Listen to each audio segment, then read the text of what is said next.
but apart from that, had a lovely time with the lad. Good. That's always Yeah. good, isn't it? Yes. Yes. How are you? I'm good. Yep. Yeah. Am I the first person on? Yes, you are. Well, Marius Ah, is here, but he's not turned his camera on yet. Yeah. okay. So it's been a couple of weeks since I've spoken with you. How have you been in that time? As I said, I've been busy with all kinds of things that I had to put away when I went visited the lad in Athens or in Greece, and then I've been closely following what's happening in Israel, and yeah, dealing with my left wing best friends in Denmark. It's not always easy. So, So so what part has all of this played in that?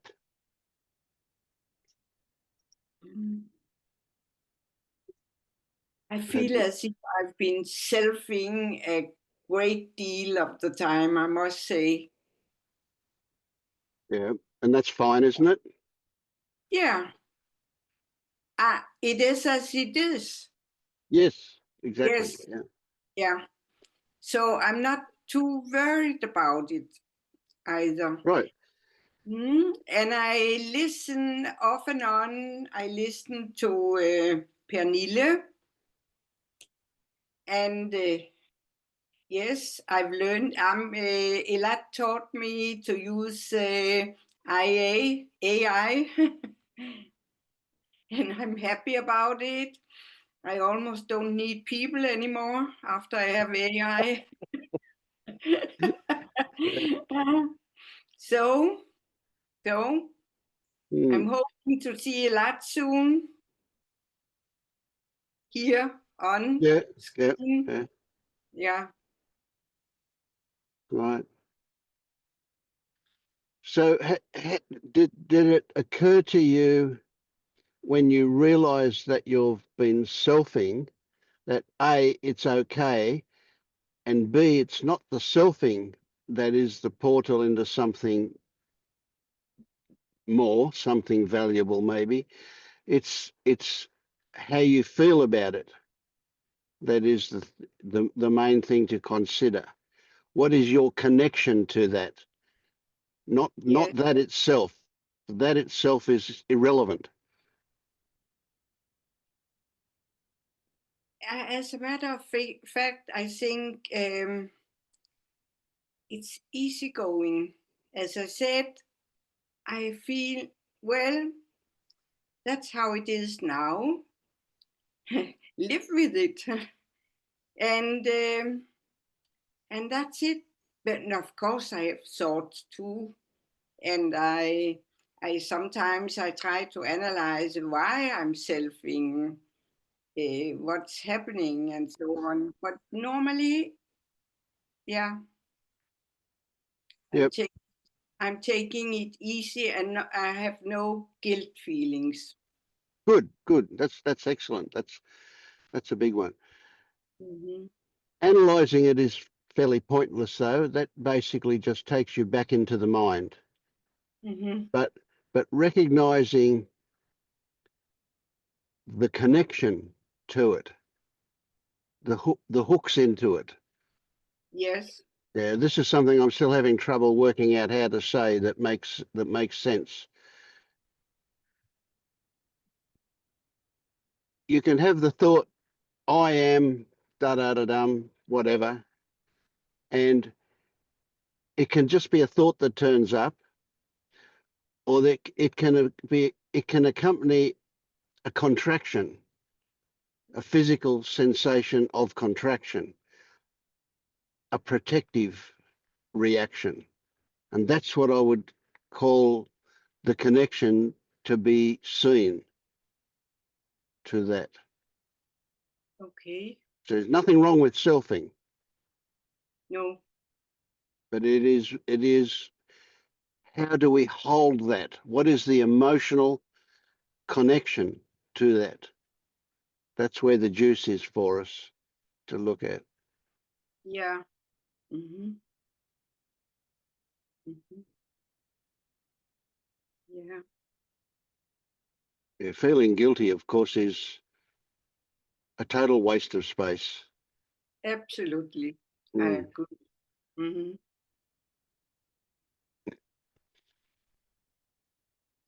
So, Mm. hello, Declan. Ah, he's not on speaker.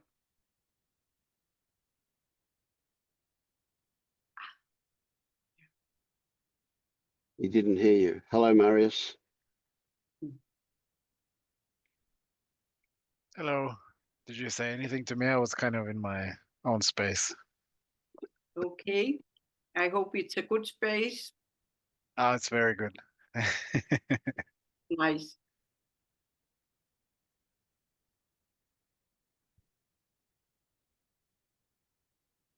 Was there something directed towards me or Just a no? hello from Hanny. Oh, Yeah. okay. Hi, Annie.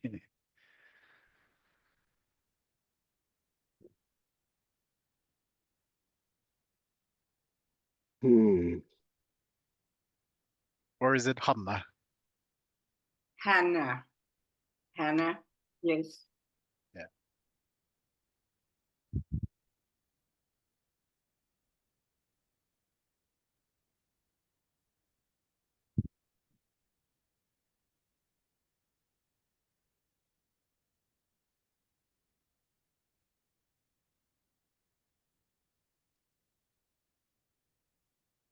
I'm glad you. Sorry, who said something? No, I'm just wondering what I just did here.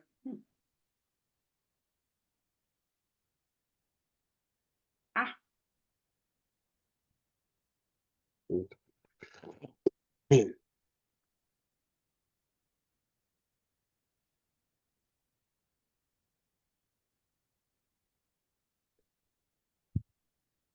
So, Lenny, I'm glad that you're here at the same time as Marius. Marius has. It's silly to say had some similar experiences to what you have described, and so he can empathise much better than I can with what you've been going through. So tell us how it's been lately for you since we spoke, what, 4 or 5 days ago. Yeah, so thank you, Marius, for reaching out to me. I was reading all your stuff and also, yeah, can't really say what it really did to me. I don't know. Try to not label, but just felt like I should listen to that closely. And I really, I don't know. I mean, pretty much all I'm doing is like, because like also I have this possibility now to really just sit, not doing anything, but seeing what comes up and seeing what came up after I read that. There's a lot of very raw stuff coming that I just try exactly as you said, like notice my relationship to it. I always try to see if there's resistance or any judgment of it. And I mean, most of the time when I'm sitting with emotions, then not really. Then it just becomes, I don't know, some kind of like, no, I just really feel it even to a point until I feel like there's no separation. There's really just this raw humming or vibrating or whatever. But then I also notice there's always again thoughts coming that reignite it. So I don't know, at some point, like yesterday, I had this urge, I don't know where it came from, to say like, okay, because right now it always feels like, okay, it works for a while, first they're unconceptional, but then there's always also these thoughts that are coming with the reigniting thoughts that say like, are you not just running away? Are you not just, gaslighting yourself into this big concept of no self and just trying to run away from it? So yesterday I said like, okay, you know what, I re-engage with some of the stories now just to see what that does. And I mean, there was new layers that unlocked new feelings. So I'm trying to feel those now. It's kind of just very rough, but I'm not trying to get anywhere. Just try to exist and feel, and not trying to make anything out of the feelings or change them, just feel.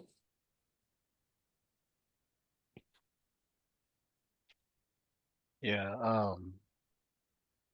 First, I want to just acknowledge that I know that the space I imagine that you are now is rough. Um, and remind you that nothing is permanent. So Mm. anything that you find yourself doing right now is exactly right, even if it's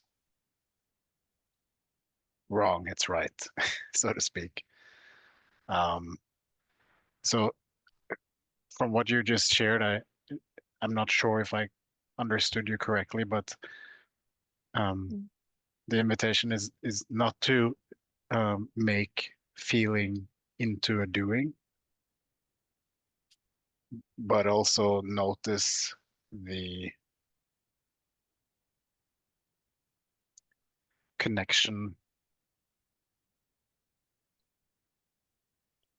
to the desire to distract or run away or not face what you're feeling. So I know you said that you you're sitting down and you're feeling what comes up, and that's good.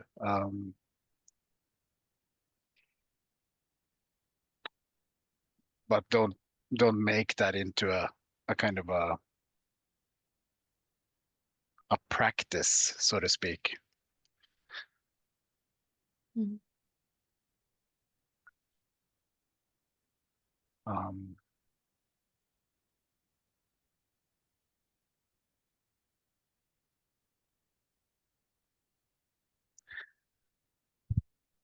you know, there is a lot of stuff that I could say, but I kind of just want to say that this is completely normal and it's rough and it will be okay. I don't want to kind of give you any way out of that because that would just be um, something else than what you actually need, which is to just be.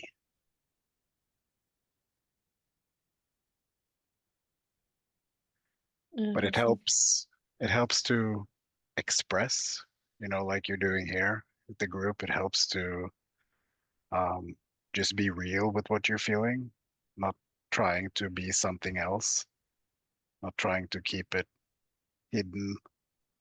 Just let it flow naturally.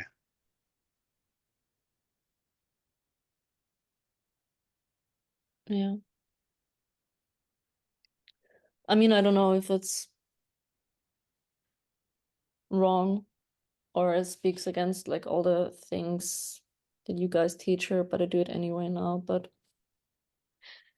lately I felt like writing some letters, Mhm. because that unlocks also quite a bit. But again, I do this, yeah, I don't even know why. And also not like I mean, I don't want to re-engage with too many stories. It's more like, I don't know, I getting don't them think out of. you need to worry about stories being wrong right now. If stories help you get in touch with um, those emotions, then it's okay. Just recognize that it's not reality, but it's still an imagined reality. It's what you experienced or have experienced for a time. Yeah, exactly. Yeah, and I mean, yeah, when you say don't make it a practice, it's just like, I mean, right now I have time off. I don't have a job yet, so I have the time, and I don't know. For me, it feels like I want to be somehow, I don't know, I just want to be able to be sitting there with being okay with everything, and until that doesn't work, I just sit. I don't know, and also like I don't feel like doing anything but sitting with the moment. So I get it, and I totally get that we shouldn't do any practices. It's just like I don't know what else to do. I don't even feel like anything else to do. Well, yeah, so there is no should and shouldn't. So if that's what comes natural, then do that. I guess I just say that to address a possible expectation of that taking you somewhere. But if that feels natural for you, if that feels like if you want to sit down and just feel, then nothing is wrong with that. Yeah.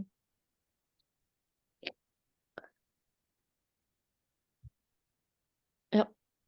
Oh, thank you. And anytime if you want to talk, just reach out.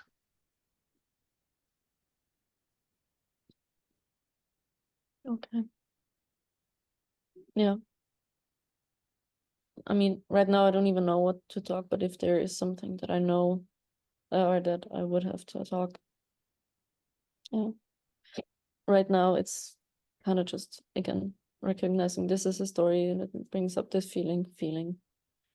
And yeah, so I wouldn't even know what to talk about. But thank you so much. Or you can just talk about how you feel.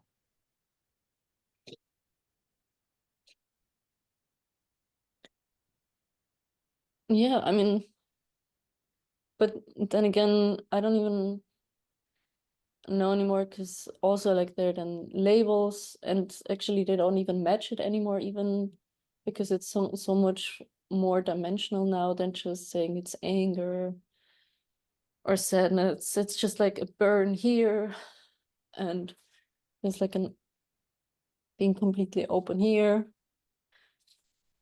feeling like out of energy there. So I don't know, words don't even describe it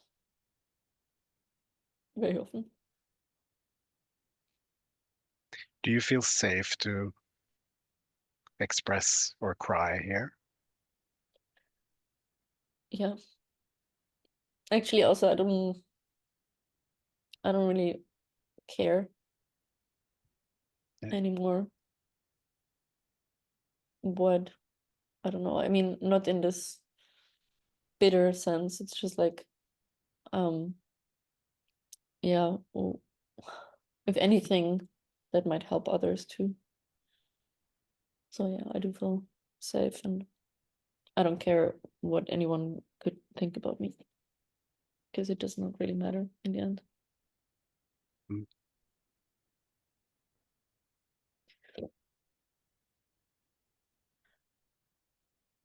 Sometimes it's just maybe a little bit frustrating, because at the moment I don't even feel that sad. It's just like these tears are just coming. I mean, maybe one question that I would have is like, if I'm sitting in, let's say, a gap, and where a raw emotion comes, and I just feel it with my body. Sometimes I feel even, I don't know, even distracted by like this intense crying or shaking, because then it even feels sometimes like I watch a person cry, and like I watch because like also crying is something so releasing, so getting into that too much feels like sometimes getting out of the feeling of the emotion. So sometimes I even try to not cry too much because it feels like that is so distracting from the actual, let's say, burn. But I don't know if that is now over conceptualizing these things. I don't know. That is one question that I had at some point. I don't know if you understand what I mean. Yeah, I'm not sure. Do you mean that like if there's So too so much crying, imagine, if you're distracting? yeah, let's say somebody says something that would hurt you. I mean, probably that doesn't even happen too much anymore. But, you know, the words that burn into your chest and really cause like this this burn. I feel like sometimes with the crying, even this shaking of the body or something, and like the other sensations of tears coming down the face or something can distract from that most hurtful burn, which really sometimes does happen. If I let out a lot of crying, then if I'm very present, then I'm sometimes even more present with, you know, the bodily things that happen instead of the raw emotion. And that is sometimes I felt like, is that even also a distraction? Do you understand it now a little bit better?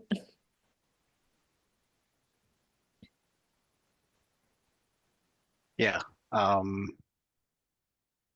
So if we think about what is actually happening and what is thought in that scenario. So what is actually happening is that you are crying. Um, that is happening. And then there is thought about, is this And again, taking there away is, focus?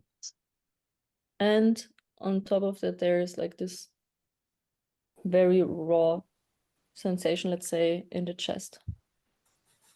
Mm. And I think that is where I want to finally go to.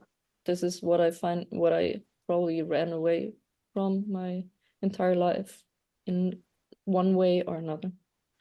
So just somehow feel like, and I've been crying my life very often. Still, I haven't felt like I have reached to the core. So sometimes I just feel like, yeah, that this even can also become a distraction. And I know what you mean with there's a judgment now, there's a thought now. I think I can even recognize that sometimes. And yeah, and so yeah, all I just wanted to know if that is even a valid thing to look into, or if you just say like, no, just a thought, just let that go too. Well, it feels like, or let me say it like this. You will get to that place that you intuit that you need to get to if you need to get there, right? You will get there, but there is no hurry. There's this, there's no let's do this as quickly as possible. So what is happening is what is happening. If that is crying, um, but still being in touch with that deeper sensation, then you know that's beautiful. You kind of have an awareness of what's going on. Um, but the thoughts about that being different is just an overlay that is totally unnecessary. It's not wrong, but you know what is happening is that your body is releasing something, and you know Okay. let let the body get to that deeper stuff in time. There is no hurry, and you can't force anything.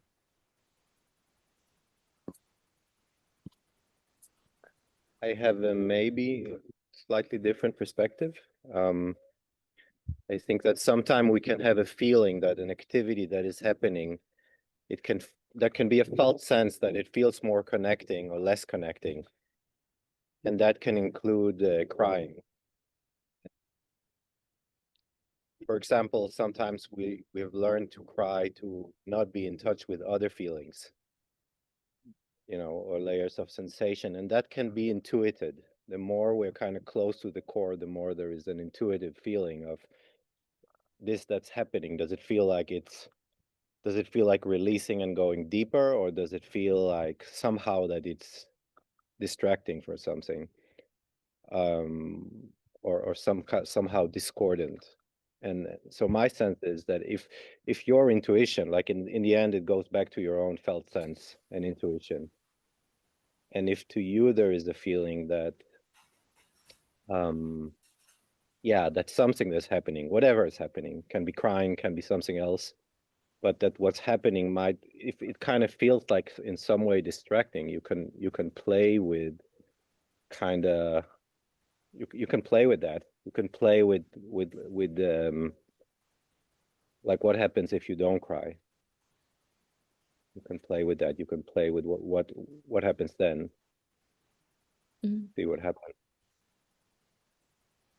But only you can discover, is my sense, from the inside, if that stopping of the crying is actually your intuition taking you deeper, or you are blocking some crying that needs to come out because of an overlay of judgment or something like that.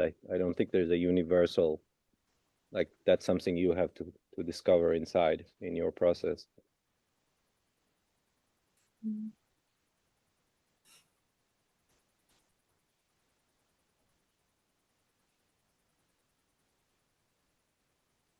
So if I hear you right, I'm hearing you say that you feel something in your chest, and I think you described it as like a burning, and you said that sometimes when you cry, it feels like you're avoiding what that's about. Is that what you said? Did I hear that right? It's at least a question that comes up, yeah.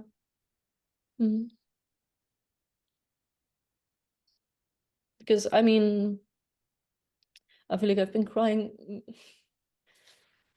my whole life about things, and it's exactly as you said. I wonder sometimes if it's a,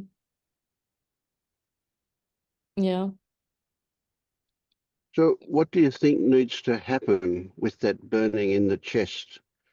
Is that something that needs fixing? Is that just a signpost telling you about something? What do you think needs to happen with that?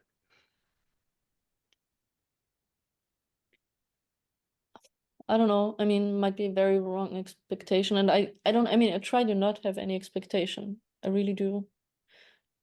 But if you ask me like that, it feels like that eventually, at some point, like this, gets something like so common to me that it's nothing that, I don't feels bad anymore. It just feels like something that is also there, and it's okay. But right now, I do it, and I'm afterwards, after feeling it, like I feel totally out of energy. I feel as if everything is open, like an open wound. I cannot be in this state all the time. So the worst things is if I'm going back out again and doing like normal things. And I mean, I try to notice it, I try to not judge it, but like, I mean, the hope is that at some point it's just not a problem anymore. And still now, as it is a very uncomfortable thing afterwards or before it gets to the just feeling of it.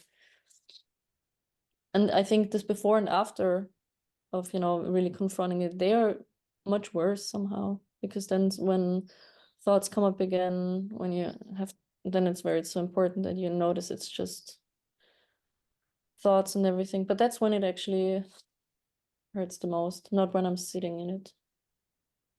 Do you understand what I mean somehow? Getting that, yeah. Can So you I feel describe? like if I do it, and I feel like if I do this long enough, then the before and after start losing the problem about it. I don't know. Hmm. Can you describe what the problem about it is? Just doesn't have to make sense. Just what comes to mind. What's That when I'm doing everyday things, I do them and feel as if I'm almost like physically hurt, as if again, like my whole body aches. I feel sick almost, and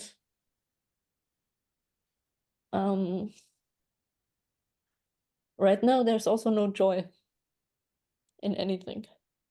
So it's just somehow existing hmm.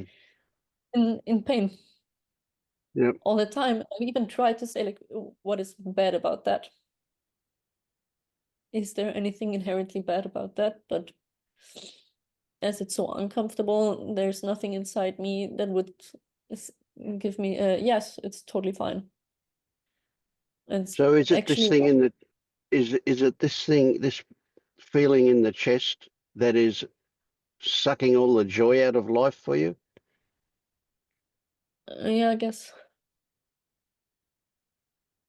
Yeah, because like sometimes it's not there, and then I can really appreciate how then everything is just much more okay than it used to be, because then the not existence of pain is such a relief. Hmm.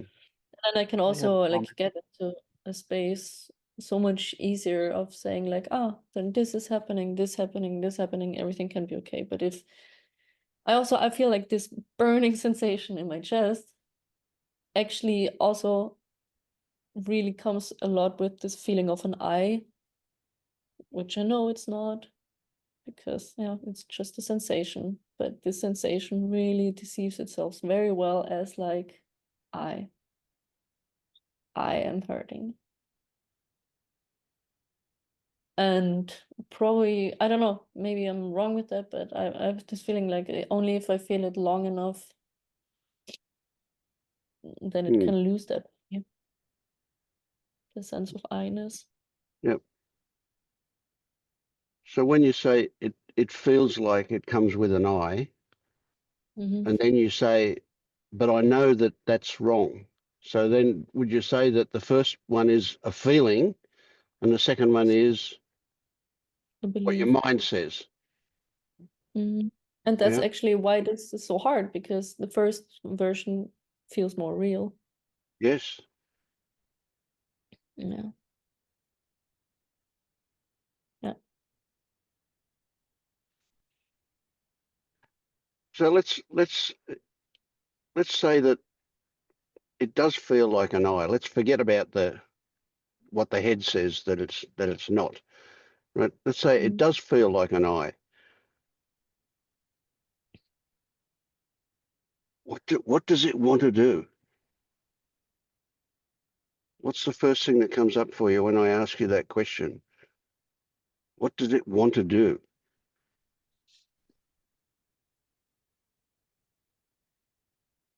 I guess in a weird way, it wants to fix my life so that it can Yes. go away. And tell us more about how it would fix your life if it had its way. Yeah, well, I would have a meaningful job. I would have a partner again, a living situation in which I'm happy. I don't know, all these things that would from the outside bring meaning. Mm. And right now I'm not following any of those because I don't know, I ran after that for quite some time and it just created stress. So right now I'm actually really stressing this entire thing by not giving it any of this. I mean, it kind of came also by itself, but also right now I say like perfect conditions, not Mm. having any of this, and try to be okay with those things. But yeah, every time I wake up in the morning and the avatar loads in a sense, and it says like, this is not there, this is not there, this is not there, this is not there. And then burn starts. And it's not losing its intensity. Mm. And it's so intense that it almost disables you. Yeah.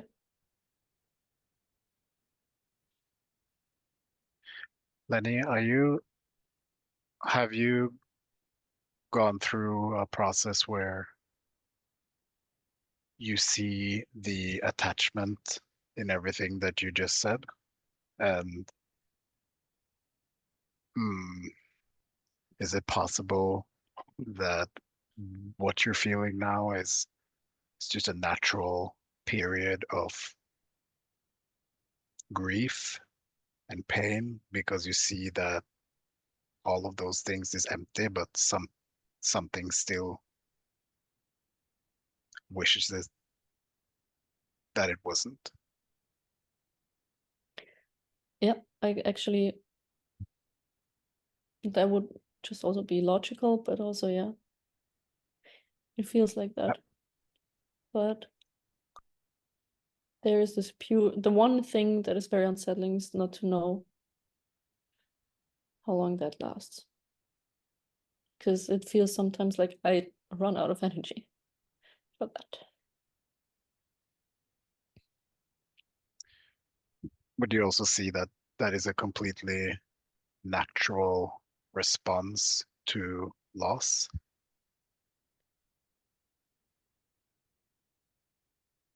I do. That needs just space and love. I am. And I mean, I did write a love letter to myself today. It is not based on anything that I achieved or anything. It's just for the pure essence of me.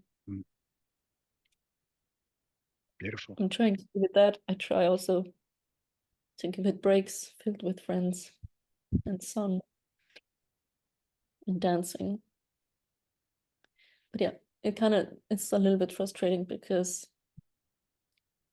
let's say I assumed and that was wrong, that it would go, let's say that I would see a change,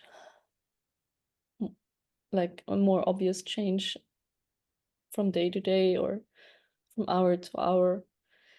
But very often it just stays the same very long.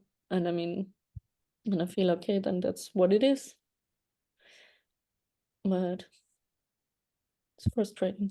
And that is also, cannot deny that. This frustration is also there about it.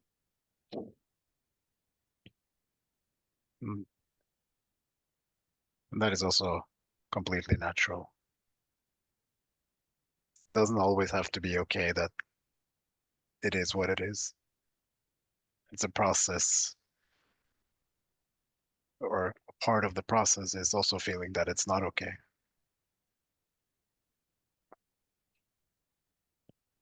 Yeah.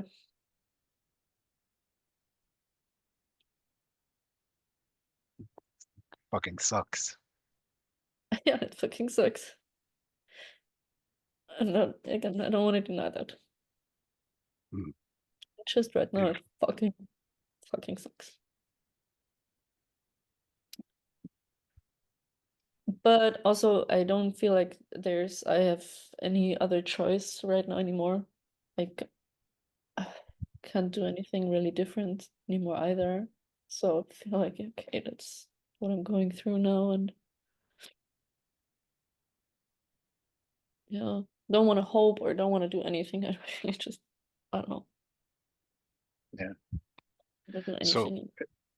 it's very normal for the mind to go crazy at this stage, right? You want to first you want to surrender to it, and then the mind wants to kick in and wants to do something, and then wants to understand or get relief or distract, or all of those things will happen, and all of those things are okay. Nothing is right or wrong.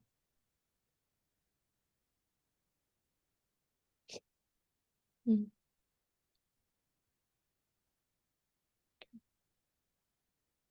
Mm. I'm really trying to resist the urge to ask how long it took for and also what also comes up is right now this frustration about this unfairness about it. Mm. Because not only I feel like there's people who don't suffer that much in life, also I feel like there's also people in the awakening process who don't have to suffer that much. And as much as I know this is big attachment to an I now, but also I feel like this also wants to be heard. It's like I'm fucking so pissed about that fact that others don't have to suffer that much. Yeah. As me, as the poor little me. I know. I get it's the Yeah. story, but also right now, this anger wants, this frustration and this wants a lot of space right now. And that's also why I digged into few stories again, because this frustration comes also attached to some people, and I always try to be better than these emotions. That's like, yeah, envy stuff. So I feel right now is the phase where I just let the label envy burn and see what that does then. Yeah, you're seeing all of it. Sounds like. It sounds like you're seeing everything happening. So that it Yeah. actually is happening is not a problem. That the problem perhaps is that we think that it shouldn't happen. Mhm. There is some image about how it is to be awakened or enlightened, or this isn't how I expected it to be. Like I should be in serenity and happy and peaceful all the time. Not all the time, but I had these two days, I don't know what happened then, but in those 2 days it was really genuinely everything was okay. And also like I was not sucked into any stories. I could watch them from outside, and but again, like I don't want to try to get there anymore, honestly. That is really something I learned. I don't, if it's never happening anymore, okay, but just saying like yeah, it would be fucking nice to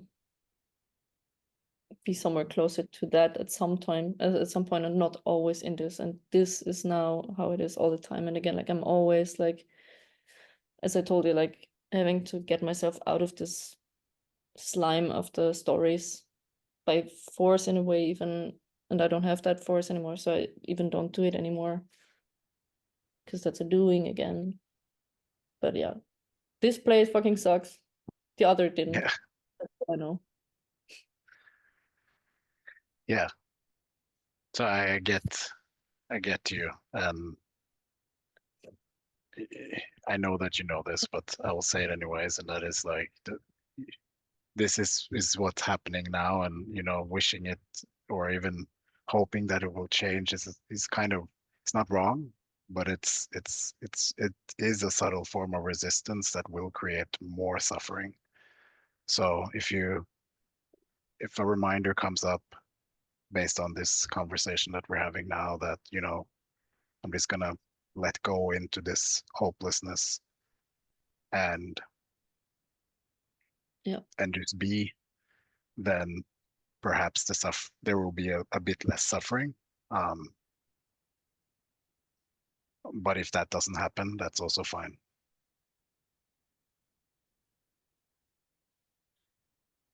Yeah.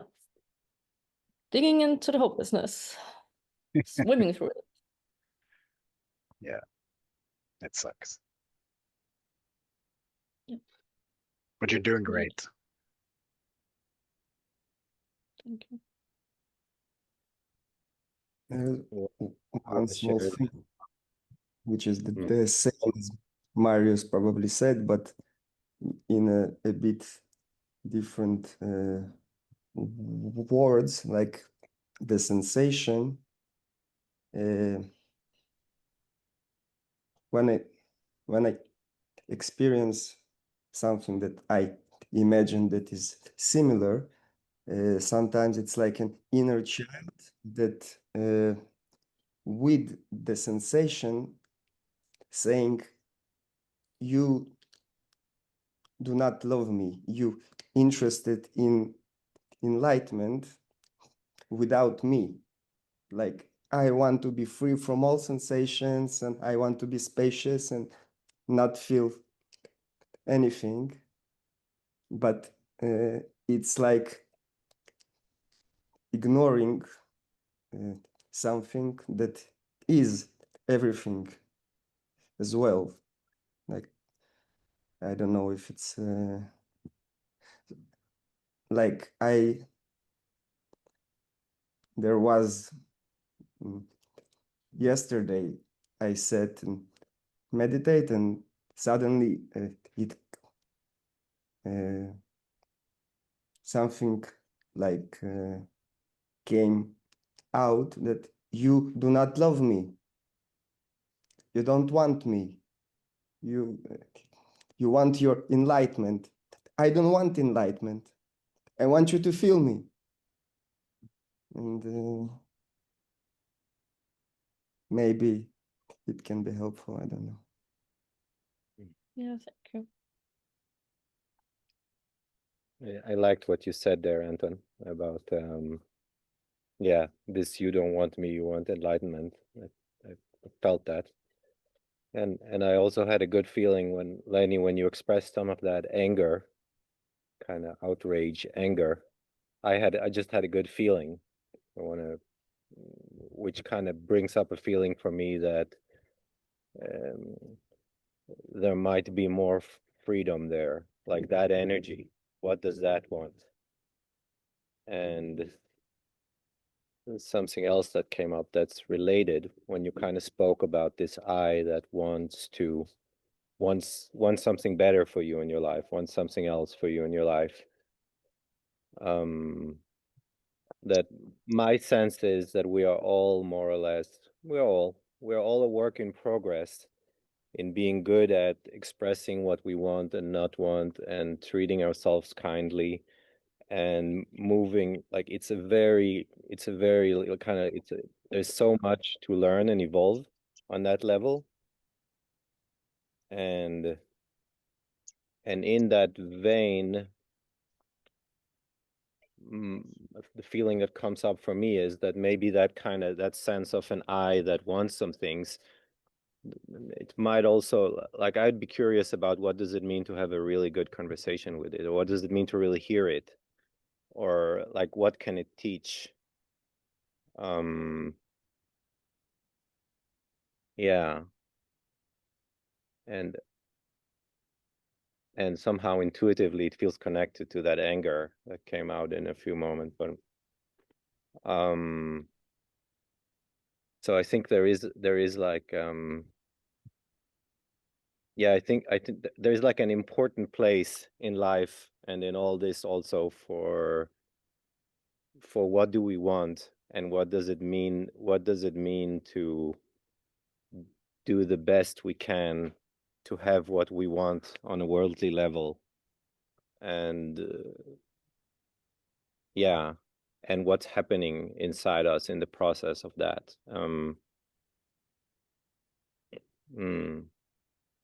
I don't know you, so you know, when you spoke about trying so much and so many disappointments, right? And then, in a sense, my sense is it can kind of be then that the complete opposite then of trying is to kind of give up on everything, or say there's nothing to go for, there's nothing, right? And my sense is, well, yeah, that can be part of a process. And at the same time, my sense is that, again, there is a place for the ongoing learning of what does it mean to really give space to me and my wishes and to act in accordance. And there's so much to learn around that. Like there's so much, yeah. It's yeah. Well, I guess, I mean, all this has its time, but the Lenny so far was a person who would always follow that and trying to give her existence, you know, purpose by doing this, by doing that, expressing it artistically here, having a cool form of expression and a hobby there, blah, blah, blah. So, I don't know. I try something different now and see what does that. And for me, that's the hardest thing right now, to not do. So I think that's where I should go then for at least a while.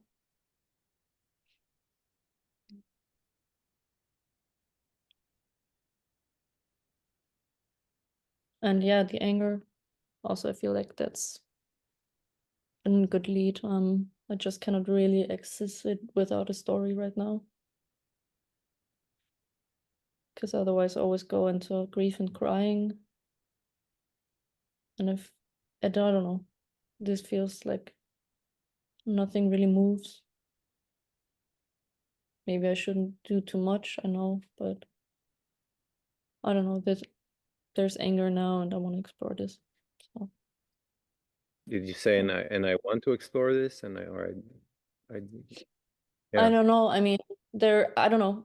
What just happened is like I was sitting and then I don't know, and thoughts came up, and then I noticed some unresolved business with a relationship.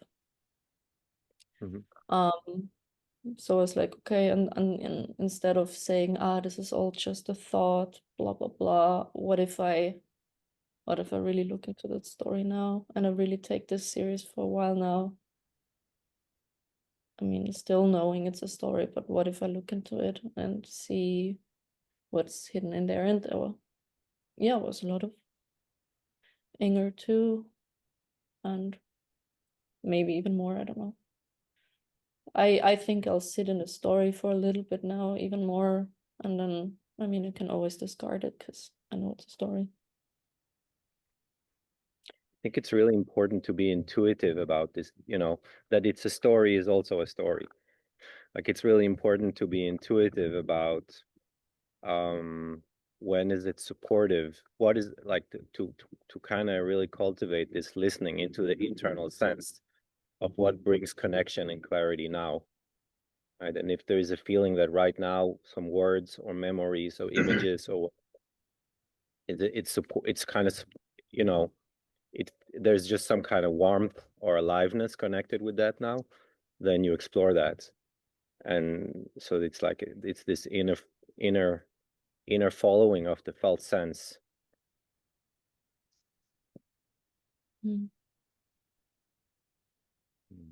Can I ask a quick question to what you just said?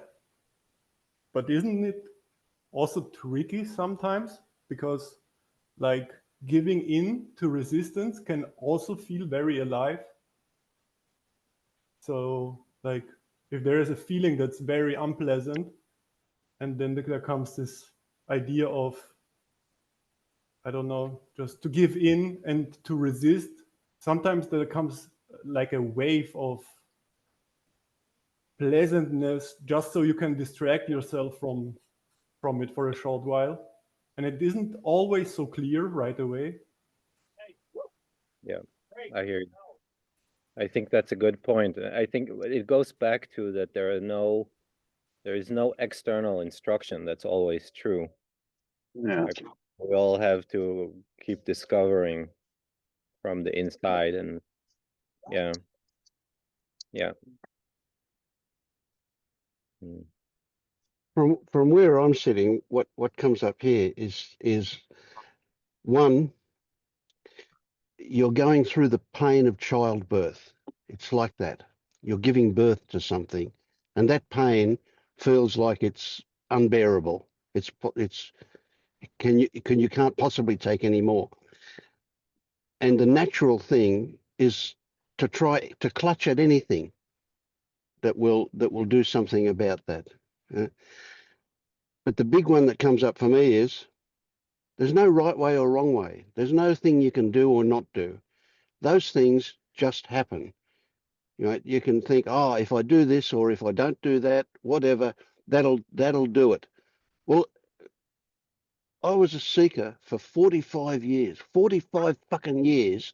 I read everything and I clutched at everything and I did everything I could. And when I look back, I think to myself, oh, wouldn't it have been so good if I'd have woken up back when I was a teenager or back when I was 20? And then I realised everything I went through had to be exactly the way it was for me to wake up when it happened. Everything is exactly the way it needs to be, including all of the pain that you're experiencing. So if you've got an idea that I've got to do this or I've not got to do that, you go with that. It doesn't matter. There is no right or wrong. Whatever's going to happen is going to happen. And I have no doubts in my mind that you will transcend this. Nothing is permanent in this life. Everything is always changing. Yet part of me wishes like crazy you weren't in the pain that you're in. It hurts me to even think about that the extreme of pain that you're experiencing. Thanks. Thanks. Same here. Annie, may I ask how old you are? I'm no 37.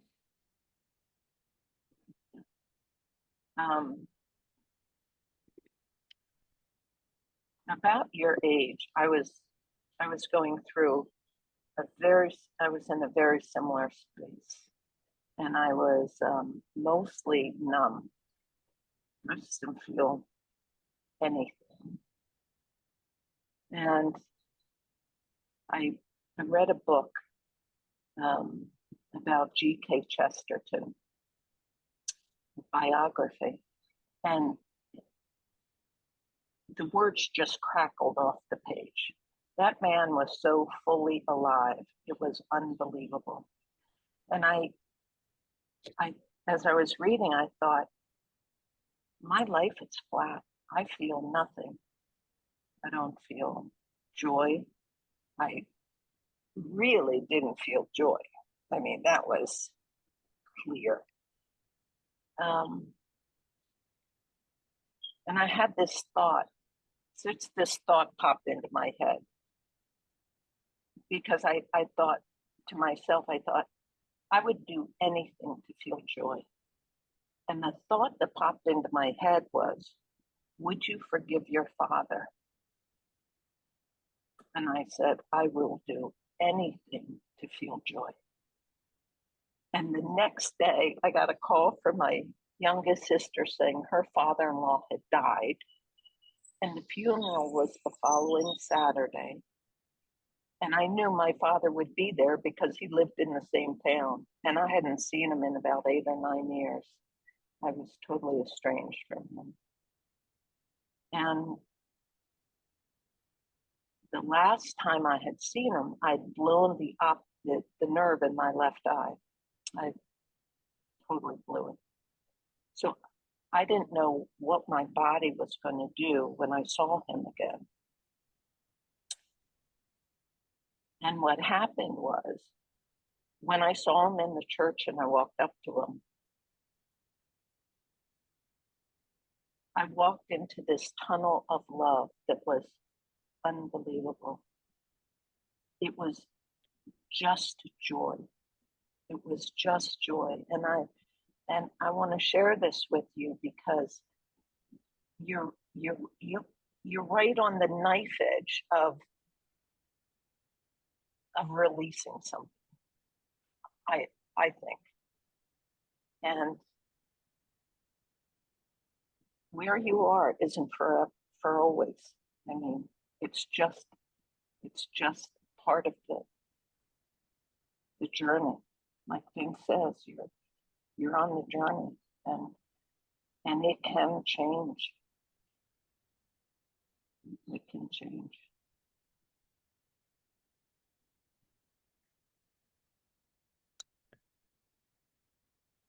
Yeah. Still, I mean, I believe it and I'll do it, but I'm not doing this for 45 years. Honestly, I'm not. Yeah, yeah. But you know what's so beautiful, and what actually what moved me to say something was the fact that you're sharing this is unbelievable. I would never, not a chance in hell would I have shared the space you're in with anyone at your age. And it's really beautiful, and it's unbelievably powerful. It's powerful for me to witness, but you're actually, it's actually amazing that you can share with this group where you are. And that's beautiful. Thank you.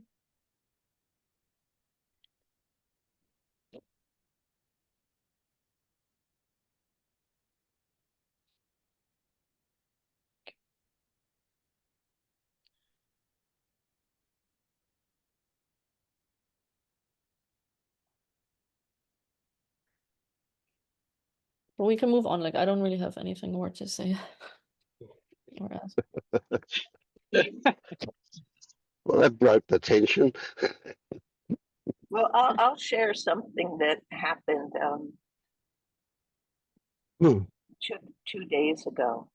My daughter is visiting from London, and she and I have had a really rough time in our relationship. And in the last year, it just transformed. And one of the reasons is I stopped trying to live her life. I just, with the, coaching from my partner and the work in this group and also Pernille's group, I just really stopped trying to protect her. I've just been so intent on protecting her whole life. And we were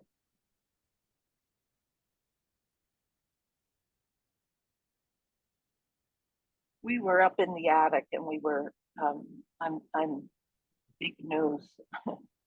After 5.5 years, I'm moving in with my partner, and it was very organic. It happened about 3 weeks ago. I just made the decision, and my daughter arrived a week ago, so a lot of her stuff is in my attic. So we were going through it together, and we were working together for 8 hours, and it was just the happiest time I've had with her in a long time.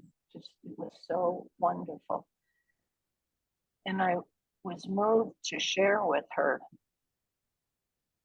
how I realized recently how guarded I am with my children. And I shared that with her, and I said, it's so sad and it's so painful to me that I'm so defended against you and Danny. And she said, well, Mom, do you think it's really just us? But isn't it really that you're defended against the whole world? And she said it with such love and compassion. she really sees me and she loves me. And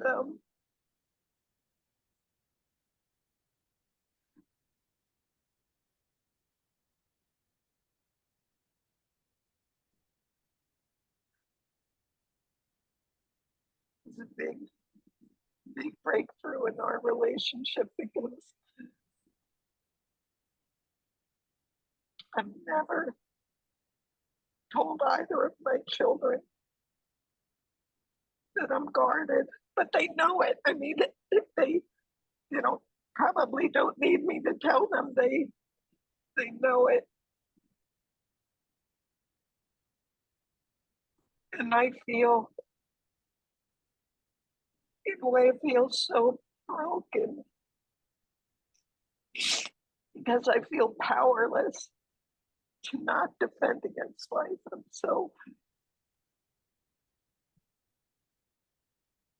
I'm so scared of life. I'm so scared of being hurt.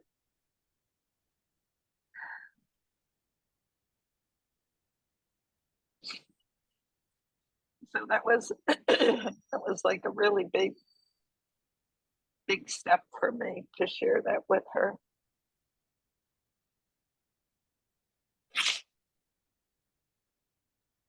Do you think her telling you that broke down some defenses between you and the whole world?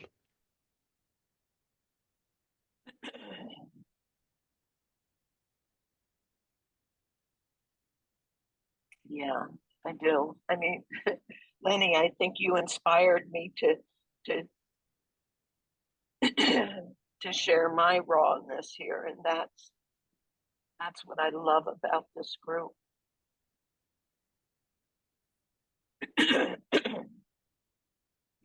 Yeah.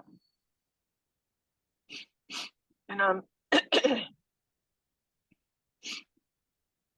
so scared.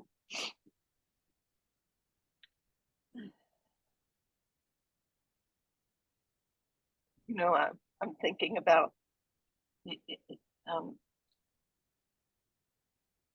Elad. Is that how you pronounce his name? I think he's not. Elad, yeah, he's Elad. gone. Yeah. What he was saying about, can you let it be? Like, can I let this can I embrace this sadness and really give it space? Like, really let it be here. And let you all see how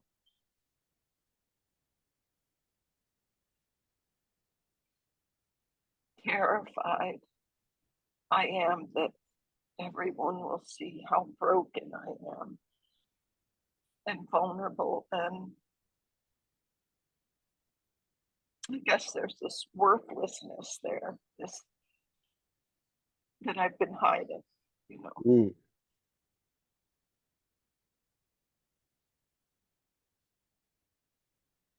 And Lenny, I'm thinking, I talk about how I was able to access joy when I was your age, but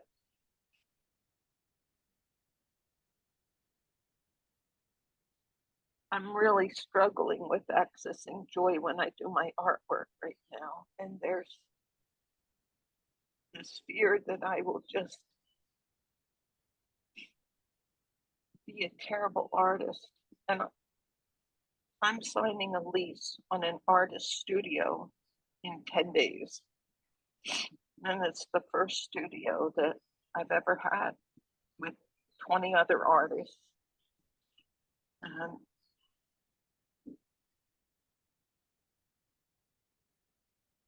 what if I can't access that joy? What if I just freeze? What if I'm just paralyzed,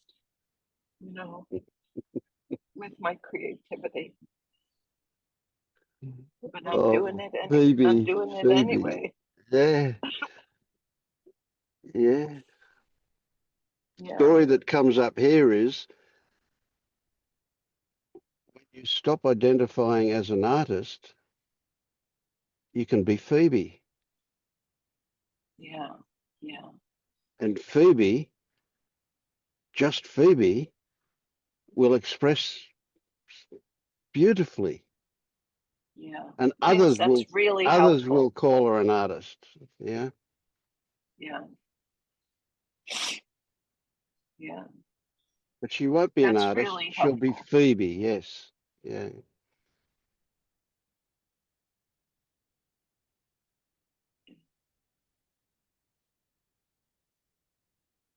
I feel like I just saw into oh, I got an echo here. I feel like I just saw into your soul, Phoebe, that for the first time. That was beautiful.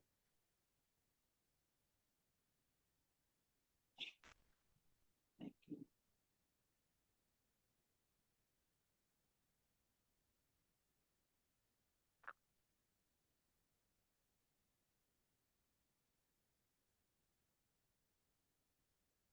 Yeah, thank you.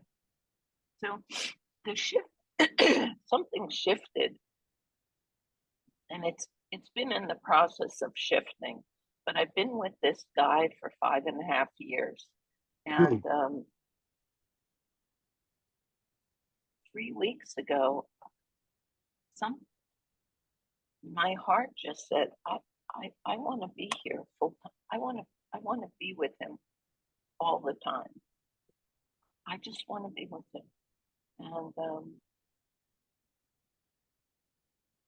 so I'm doing it. I'm going to move in with him, and I'm going to let go of the protection. Yep.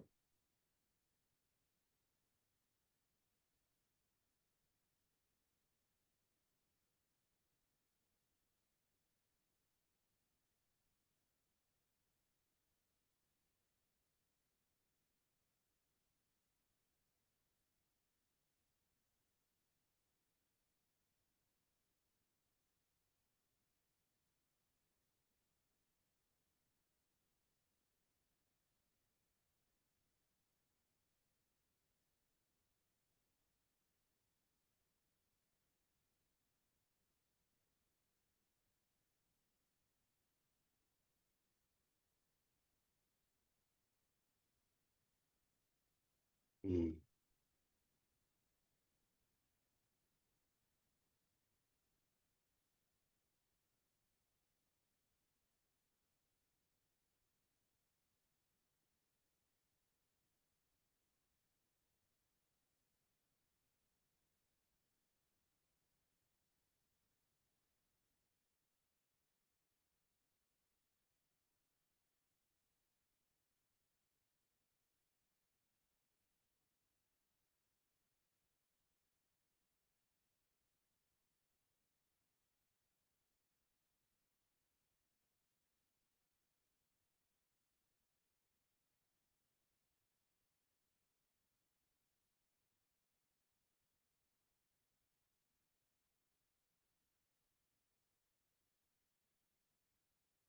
So how's things been for you, Declan?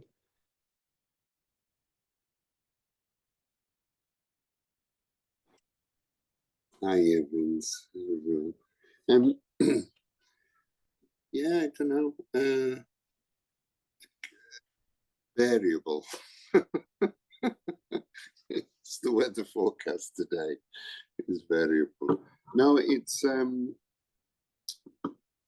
yeah. The start of the week, something shifted last weekend. I could feel what you and Marius were pointing to at the start of the week. Of just what words can I use? Just kind of relaxing and just more observing, just stuff unfolding, like that. I definitely had a sense of that, and yeah, it was. So that was that. So I don't mean that was that. I mean it was. like, oh, you know, yeah.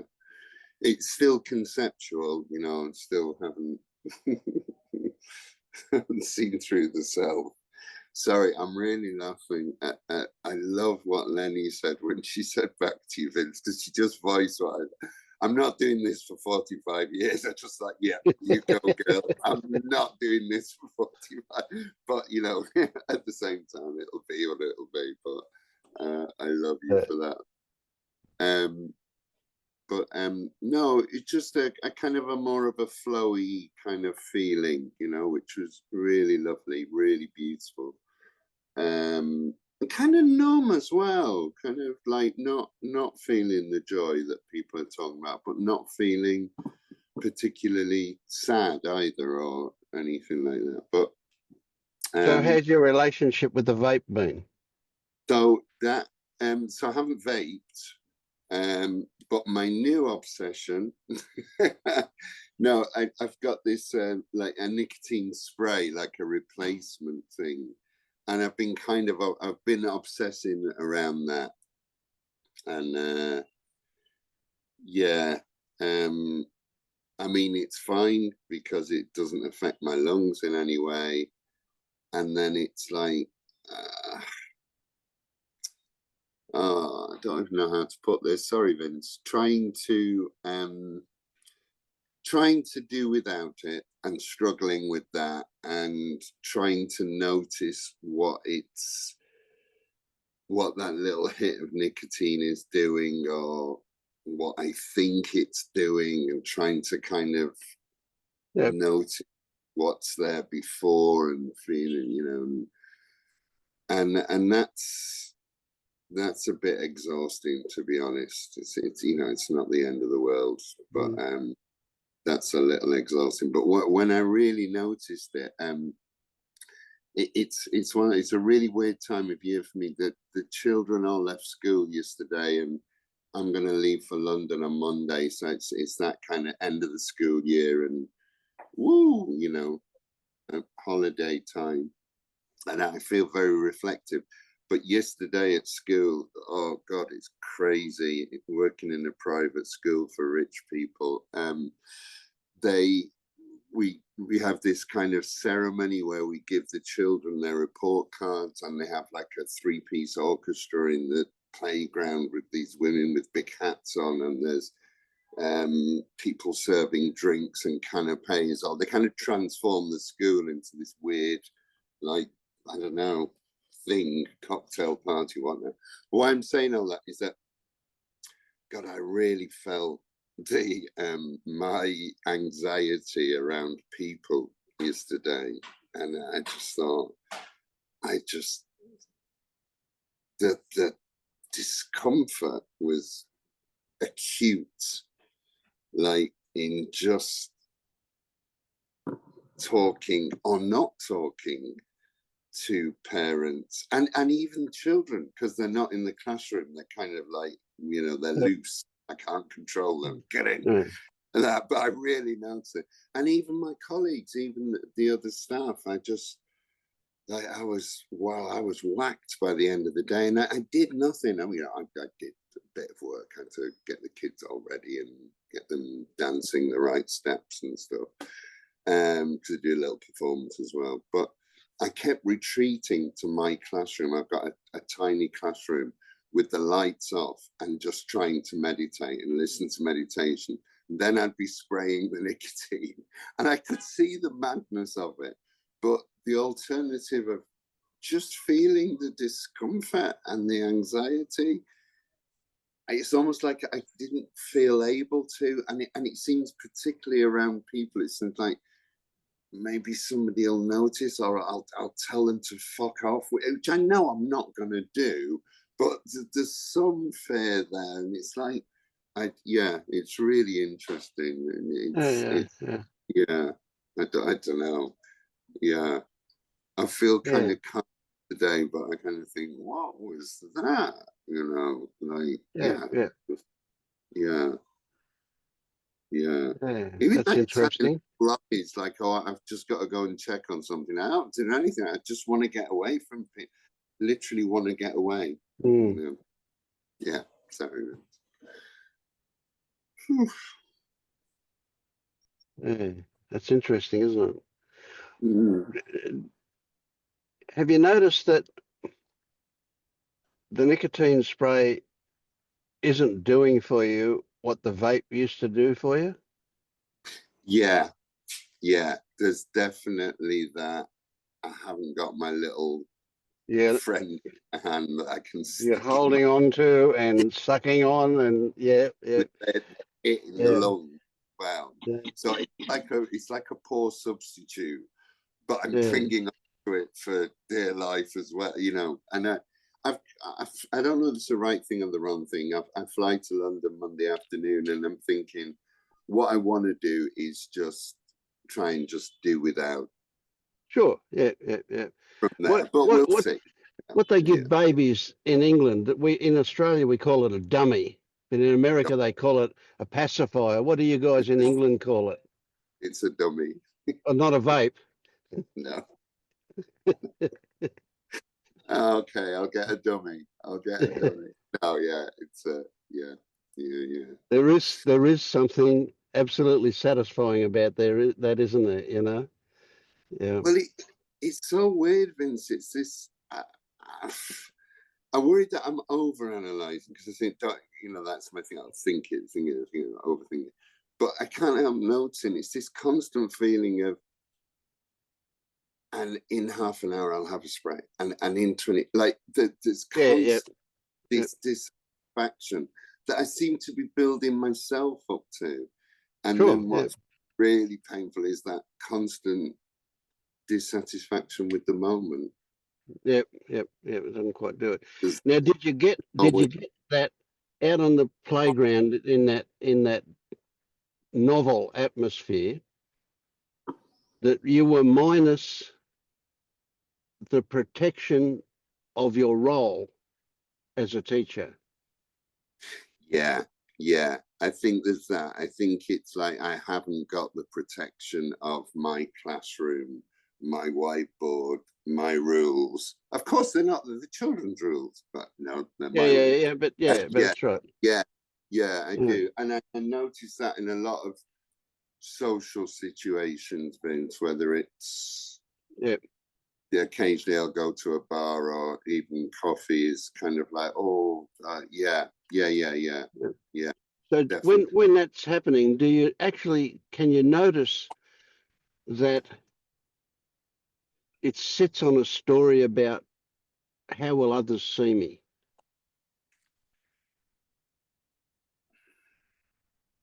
Now, I'm not asking you to notice whether that story exists, and I might be wrong about this, but this self-consciousness that we get is really about a self-image, isn't it? Yeah, it has to be. I don't even know if I'm even that aware in the moment. I'm just aware of just feeling uncomfortable. And then feeling comfortable if I'm kind of telling a funny story, or understood. Yeah. Then back out of that, and then like, it's almost I'm not even sure I'm that self-aware that it's about self-image, but it kind of has to be, I think. Well, just having spoken about this, that's something that will come to mind for you when the next, because you're going to be in that situation a lot in the near future, aren't you? Because you're not in the classroom. There you are. You're going to be, and back in England, oh God, you're not even a special expat anymore. You're back in with. Yeah. It'll be and I'll be in London for a little while, and then traveling a bit, and then back in London, and it's so weird, man. It's like, God, what is my problem? It's like I've got life's really nice. I can see that as well, but yeah, it's The only problem you've really got is that you call it a problem. But I get what you're saying. I hear what you're saying. Yeah. And it's kind of something I felt like saying to Lenny, and that is that it's a classroom you're in. You're in a learning situation now. you're discovering stuff about this organism called Declan. Mm. And somehow, you know, and it's kind of a bit hard. Oh God, I'm so glad I'm not in it anymore. But but it's that. God, I wish it was different thing that is just so intense. You just want it to hurry up and get over with, and yeah. But looking back, you know, I'm so thankful for all the shit that I went through for all those years. You know, I mean, it's I say 45 years, and it was technically 40. It was more than 45 years, really. It was if I just say that I started actively seeking when I was 20 and woke up when I was 65, it was 45 years. But you know what? It seems to me now like about 10 minutes. Yeah. You know? But while I was in it, I can remember that it seemed like it was forever.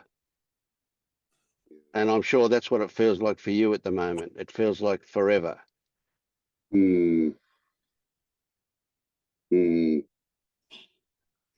I think that's it, and it's I remember now the few times I've kind of gone back into the classroom as a student, if you like, or on a training course. I always think, God, it's really uncomfortable being the learner, and like you forget, like as a teacher, you know what the Yeah. that hopefully you know your subject. You're at least one step ahead of the students, and you think, oh God, I've got work. I don't, and it's that.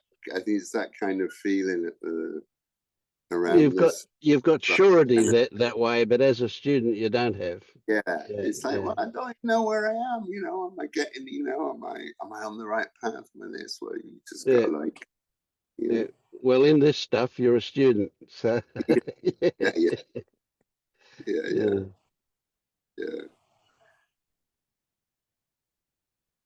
But no, I think, yeah, I feel okay. Okay, and just really trying. The one is I am trying. I don't care. It is conceptual, but I am trying to kind of just notice stuff unfold and just notice thoughts. Yep.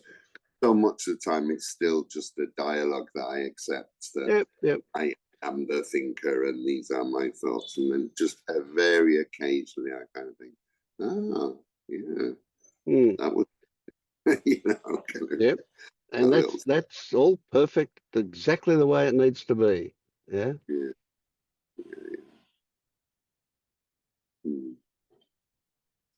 So that if you accept that whatever turns up is the right thing, then there's nothing to do. Absolutely nothing. Mm. And if you can't help that and you decide that I've got to do something, that's the same thing. There's no difference. Yeah, that blows my head off. Just accepting everything. It's like, oh no, there must be something to do. But yeah. Well, just remember that you can accept that you don't accept. Mm.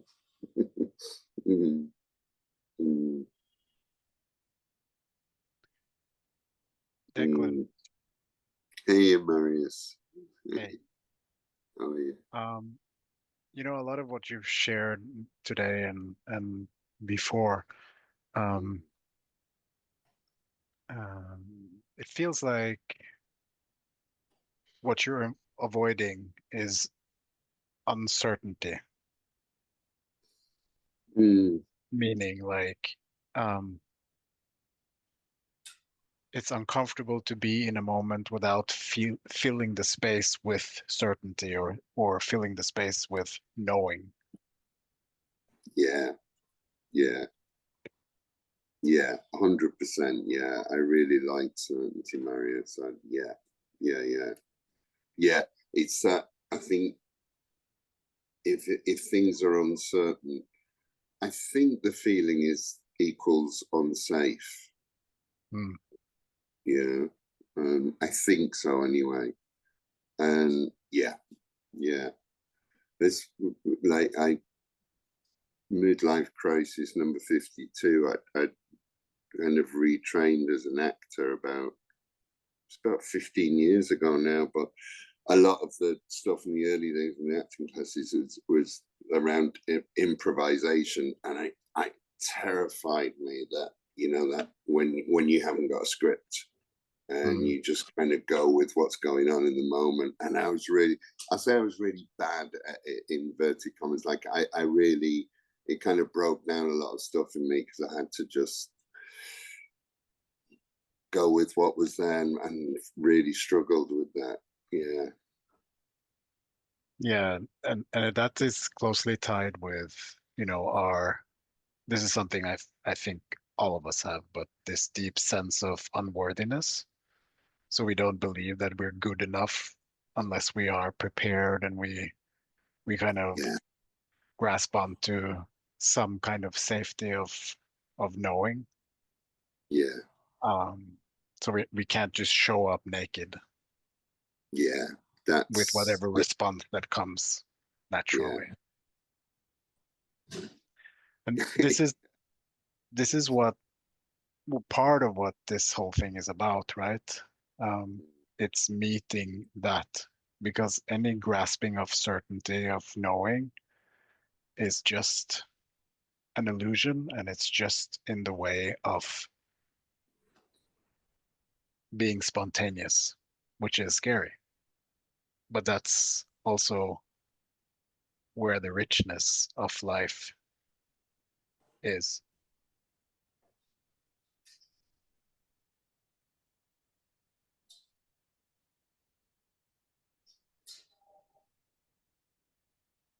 Yeah. Those words really touched me then, Marius. I wasn't expecting that. But I think it's like, you know, 100%. Yeah, it's this constant trying to prepare or put some armor on, or whatever, to protect from. That's the weird thing, is that, but even that, it's this will sound crazy, but just going down in the lift this morning, I was just going to the gym. There's a mirror at the back of the lift, and I looked around and I was like, kind of, and then I just caught myself, thought, why are you fussing? You know, I found my hair. You're going to walk 5 minutes to a gym. What? I just thought, it's just kind of, I need to look okay, and then I'll feel safer because I look okay. And then, you know, it's like, whoa, it's kind of really minor, but so deep, that kind of, okay. Yeah. So, and like you say, the thought of like literally being naked, you know, it's probably the most terrifying thought, you know, and yeah, just kind of this, you know, what's here, but yeah. And we all do this. We all have these small quirks or things that we kind of don't feel free to just be ourselves. Yeah. You know, it was really interesting on the news today. Today is the winter solstice here in Australia. You've got it the wrong way around. It's the summer solstice. Get with the program. Where you are, yeah. But we have an island off the bottom of Australia called Tasmania, which is facing the Antarctic. And okay, it's bloody cold down there. Not cold like you guys know it probably, but it was, I think, the ocean was 8 degrees, and thousands of people go down there and get naked and jump in the ocean to celebrate today. So will I book a spot for you next year? I'd really love to have the courage, you know. I think maybe, yeah, let's say, like, genuinely kind of, yeah.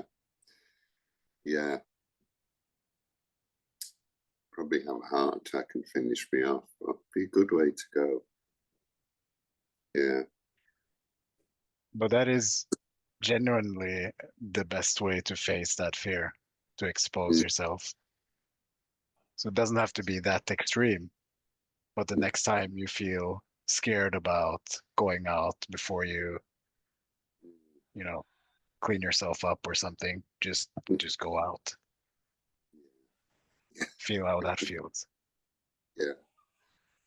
Yeah. And a rather interesting little side thing off that is that feeling like you're in control is part of that same deal. Mm.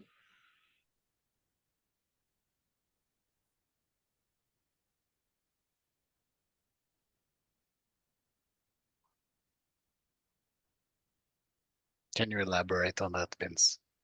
Mm.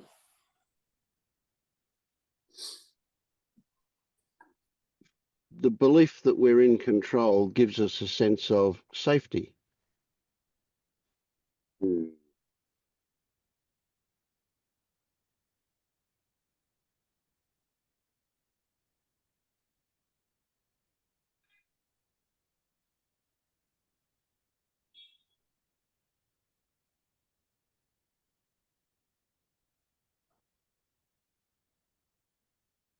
But it's so strange, isn't it? I remember going through a period where I can't remember what I'd come across in non-duality, but the whole idea that you know, I'm not making any decisions anyway. Like it's not, you know, my mind jumps in after the decision's made and says, "Yeah, I did that." And it was a great kind of freedom for a little while in just relaxing into that and just kind of like, oh, it doesn't matter, you know, like it's going to happen anyway. Que sera, sera. Yeah, but I think my default is, like you said, Vince, is the more,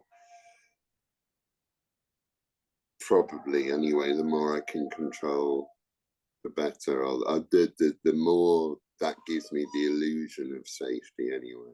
Because I think it is an illusion. Yeah. You know, an interesting experiment. I don't know if you can feel into this, but Yeah. if you can kind of sense into the perspective of you not being inside here and the external world is outside there, but rather um, everything that you see that you are aware of is kind of created inside your mind. Mm. This is not really true, but let's go with it. And Mm. and that nothing then is separate from you because all of it is your creation, right? All of it is you. And then from there, from that perspective, notice how separation is being created by thought and sensations of having to be a certain way or protect yourself from something or someone, or anything that kind of constricts your experience. That is what creates the illusion of separation. Reality is this big expansive, this Mm. is you, all of it is you. But as soon as there is some kind of contraction, you contract into this separate body. Yeah, So, that's beautiful. Yeah. so I'm saying this because now perhaps you can notice every time you are creating the illusion of separation by feeling fear or anger or some kind of shield against you and reality.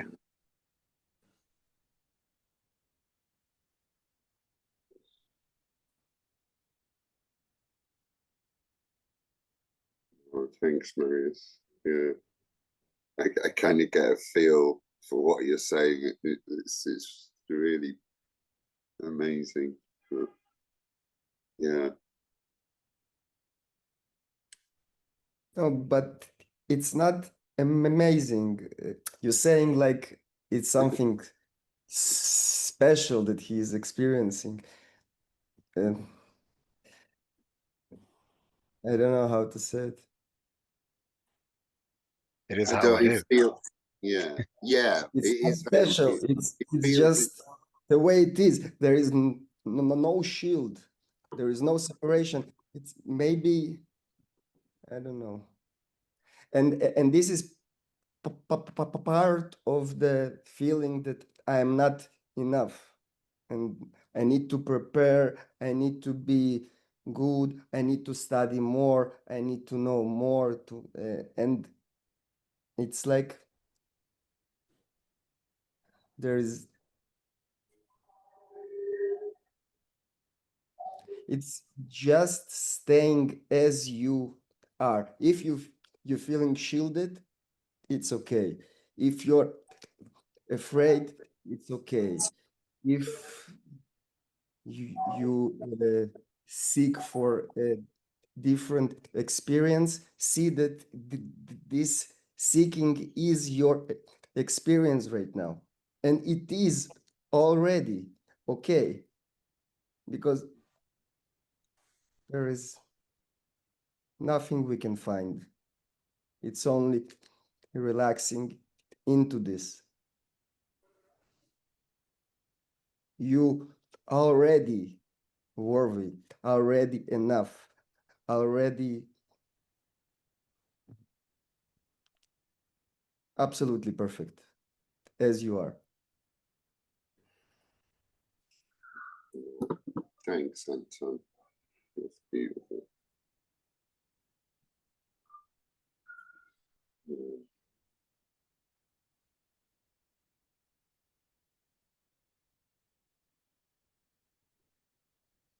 It's just, I think the way Marius put it and the way you put it with that kind of physical feeling outwardness, I haven't got the right words, but that just, I don't know, that seemed to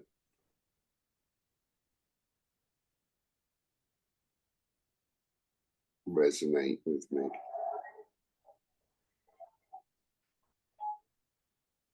Can you sense into the feeling of safety if everything you are aware of is created by yourself? The feeling of safety. So this everything you can see right now, hear, touch, taste, Mm, everything is created inside of your mind. It's your creation. mm. How can something threaten you?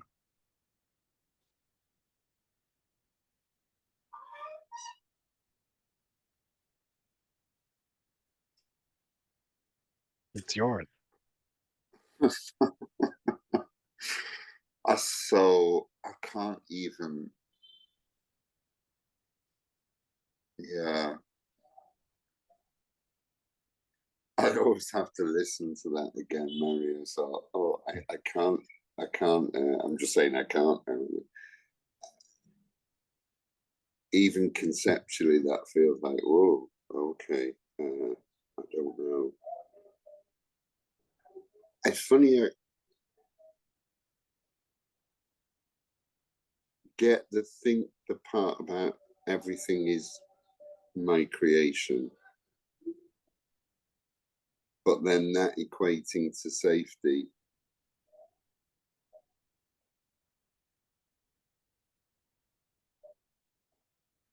feels like a leap. I can't seem So to make. if you're experiencing a threat, that's also your creation. Yeah, yeah, it is, isn't it? Because I say, oh no, that's another person, but it's not. It's whatever I've created that they're going to, Yeah. Yeah. Oof. Yeah.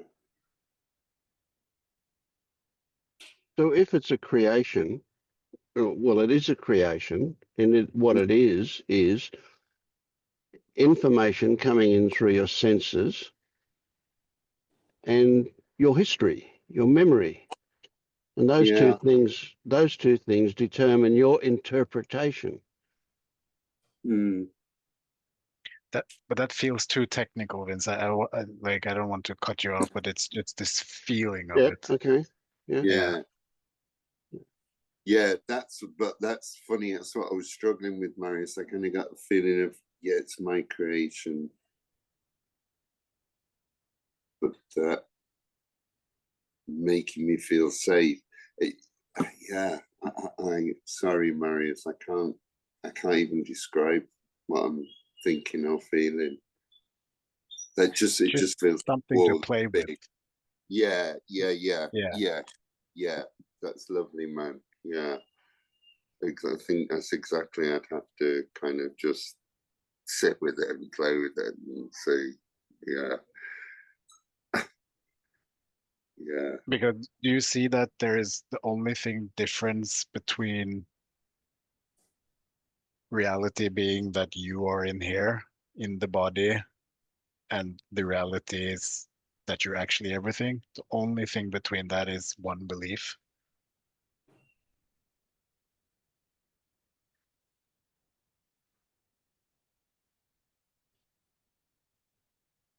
It's a belief you've held your whole life, of course, so it's deeply seated, but it's just a belief.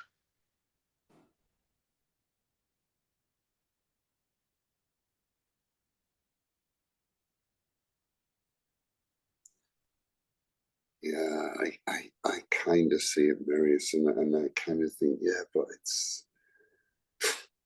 almost like, yeah, that's what I believe. That's so, Yeah. you know, Yeah. like I'd be lying if I said it else. I really love to drop that belief, but it's at the moment, in this He's not going moment. to just drop Yeah, everything in one yeah, second or in one moment, but but it's feeling into the yeah, possibility of that being the reality and that you've been mistaken this whole time, yeah, that you're that's actually not just this body inside this body. yeah, You are the whole awareness, or whatever you want to call it, the whole creation of what you are aware of.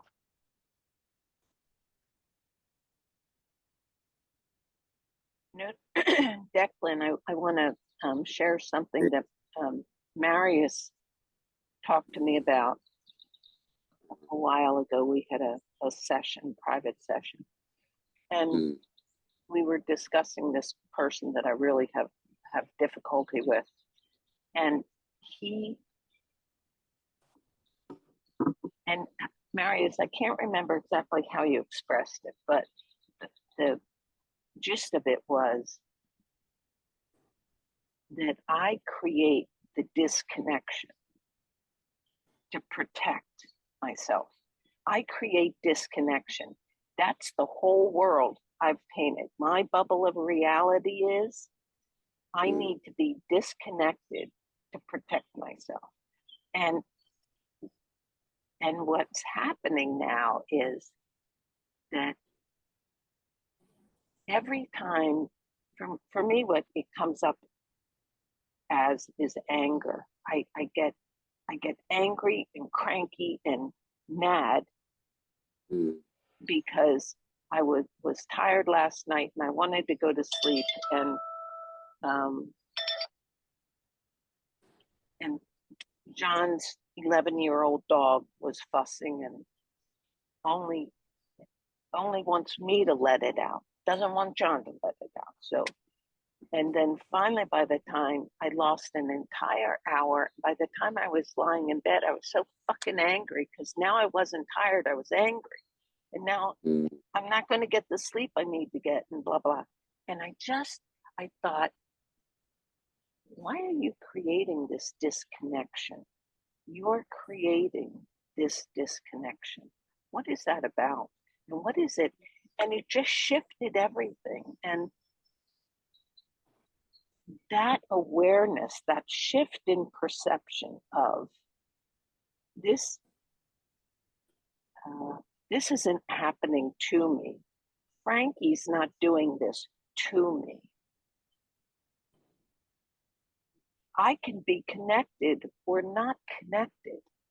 And the suffering is in the disconnection. That's where all my suffering is.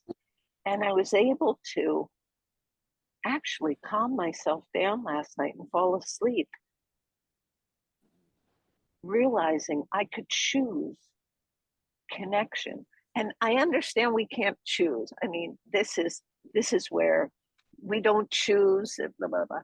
But it was just an awareness of, oh, I'm creating disconnection here. I'm stirring the pot inside myself. I'm getting myself all wrapped up and agitated. But I'm actually doing it to myself. You know, and then I was able, so Marius, I want to tell you, it's been a game changer. This thing with my relationship with John, every time there's an issue, I think, are you creating disconnection here? And why are you creating disconnection? Is it just a habit? You know? That's Anyway, beautiful. I just wanted to throw that in there because I think that it's that world view, this world that I've created, my bubble of reality is, I am not safe. The world is not safe. So I have to defend. I have to defend. I have to protect myself. Oh, Phoebe, that's really beautiful. Really resonates. It's just that, like, why would you do that? Like, why would you separate? Because of course they're going to feel unsafe. Something's going to attack, but that feeling of connectedness is there's literally nothing to be afraid of then. There's nothing. And then no matter what comes up. Yeah. So I'll deal with it. No matter what comes up, I'll just deal with it. And that could be, this morning it was, well, what if Vince dies? Like, what if Vince dies? What am I going to do? Now I know it's inevitable. It's going to happen someday. But that was, again, this, and then I asked myself, where is that coming from? You know? And the answer is 3.5 hours sleep. That's where that's coming from. So, but I'll deal with whatever, whatever comes up. I'll deal with it.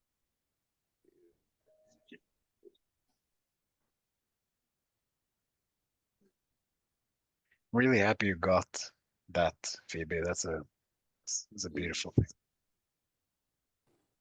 Well, it's Marius. I'm meeting with Jim's wife on Wednesday for breakfast. And I'm going to talk to her about this. You know, my question is, why has she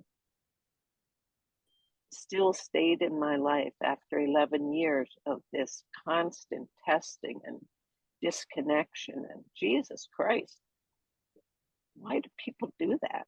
Like, is it really worth it to be in a relationship with me? She probably doesn't wear the same lens as you do, the self-critical lens.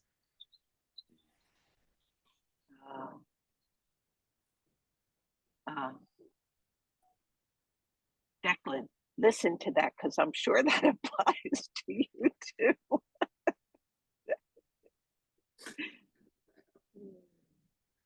Yeah.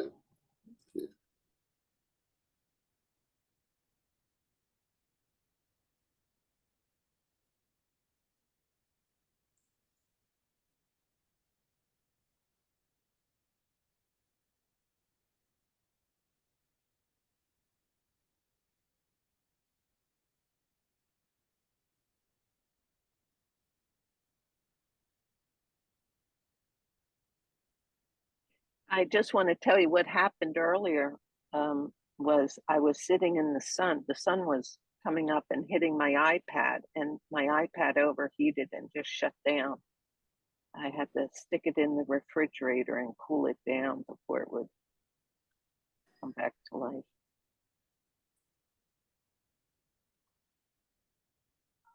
And I blamed your internet. Ah,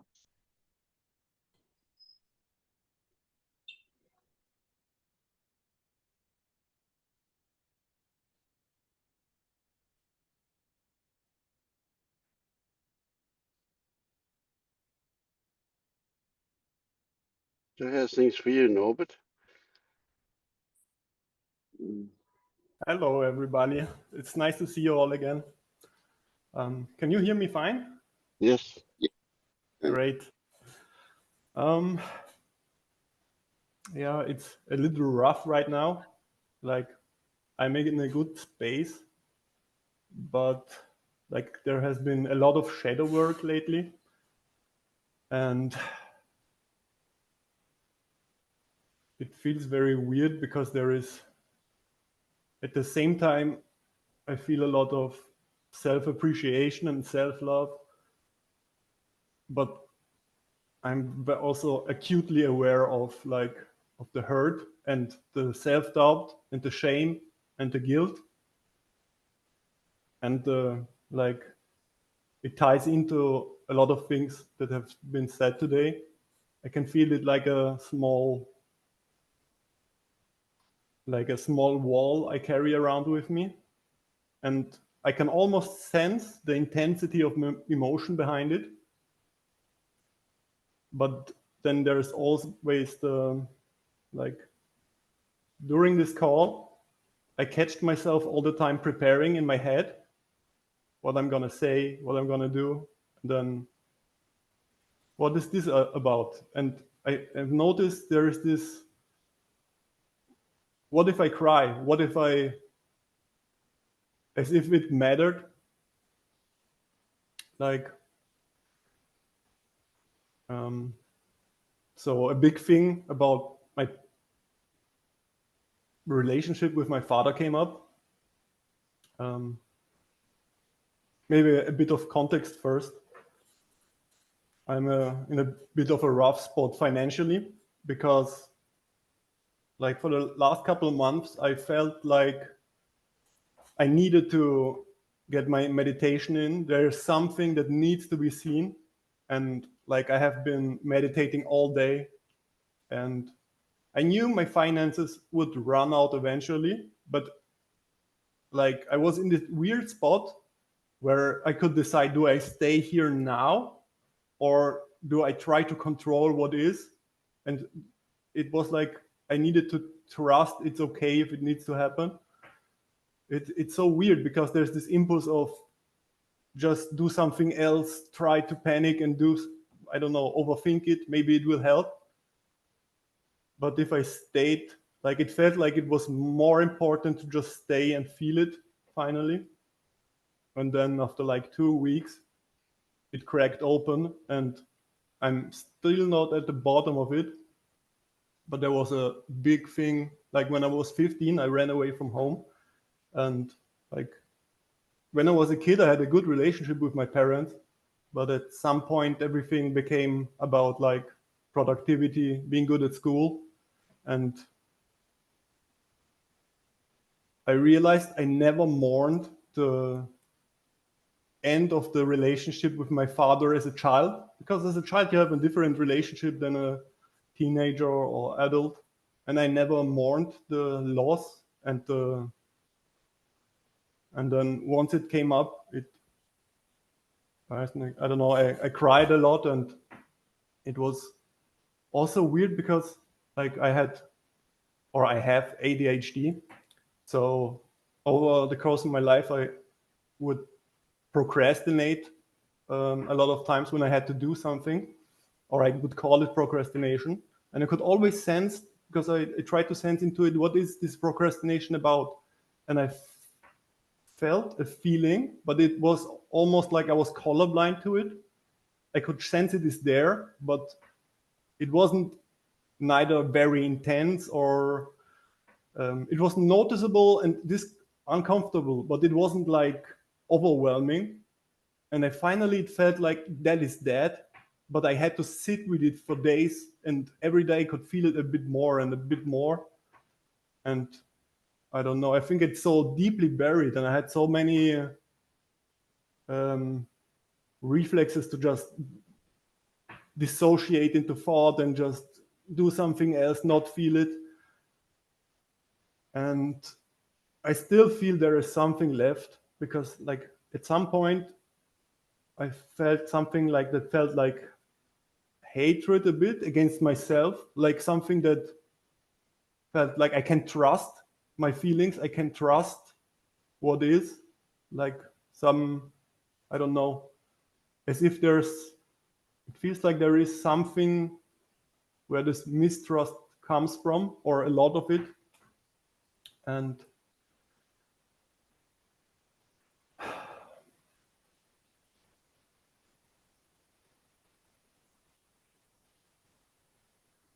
yeah, we'll see.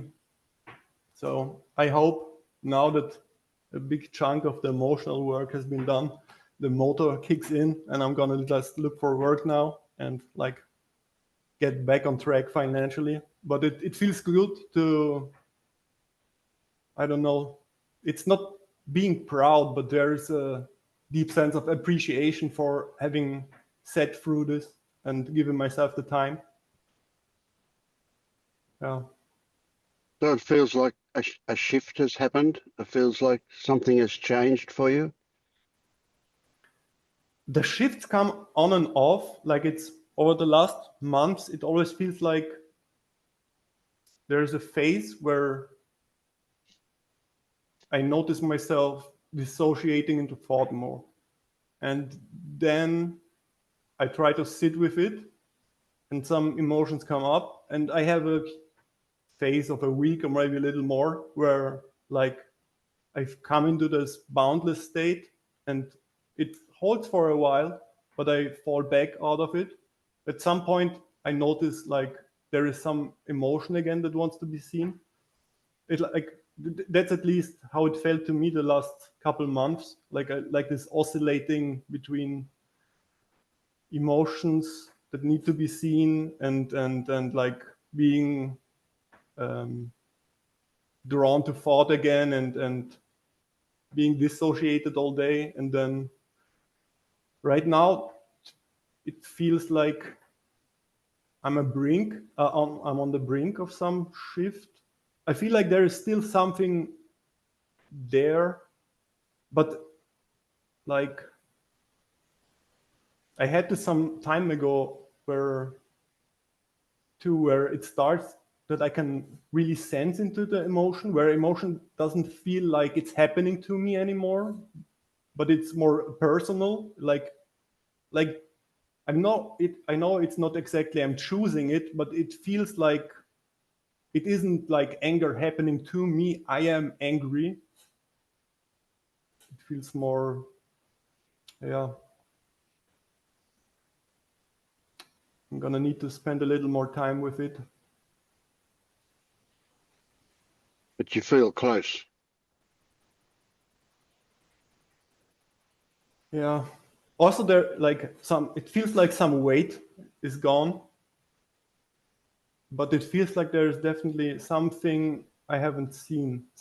It almost screams at me to look at it, but yeah. Also, I have one question maybe, because I've noticed, I was talking with Leni a lot lately, and like sometimes it's so hard to talk about some of these things, because like if I think about it, I get that there is no self, and I have felt it. I've seen how I can become hypnotized by my thoughts, and it feels like a self, but it isn't. But at some point, it almost feels like there is no self can also become a thought that just distracts from what is, because there definitely is something that feels very personal, although there is no self. Like what I've said, the noticing that feelings suddenly don't feel like they happen to me, but I am involved in the feeling. Like there is something that feels personal about it, or is this also some layer I haven't? Because it feels like some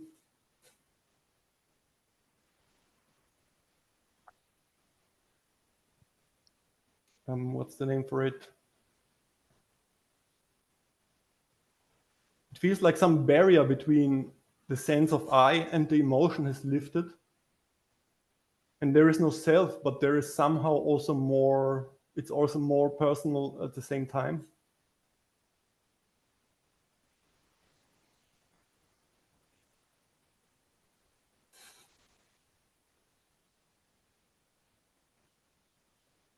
How would it feel if you didn't have any interpretation of what was going on?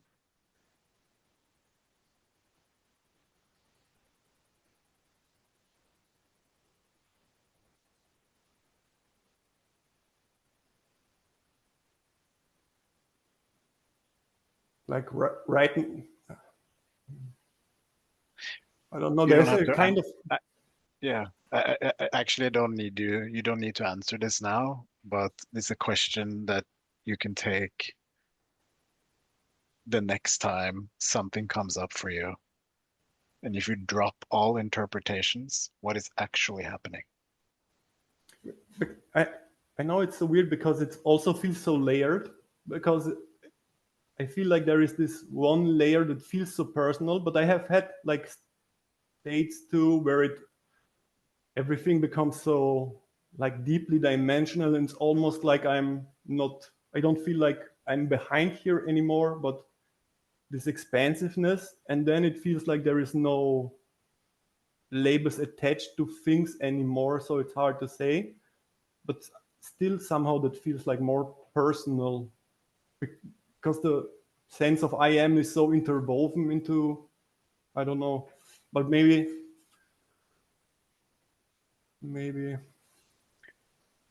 Could it be but that I have, it's just less interpretation in those moments?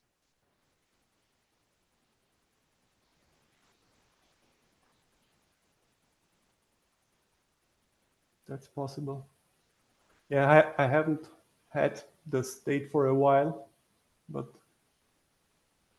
when it comes up, I'm gonna look into it. Thank you. Yeah.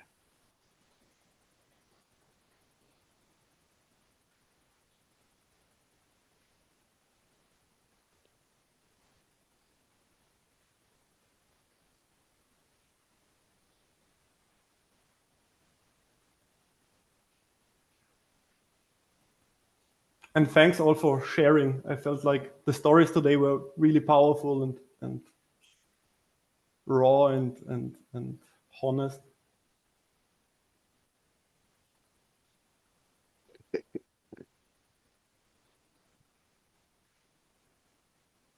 You were a part of that sharing, Norbert.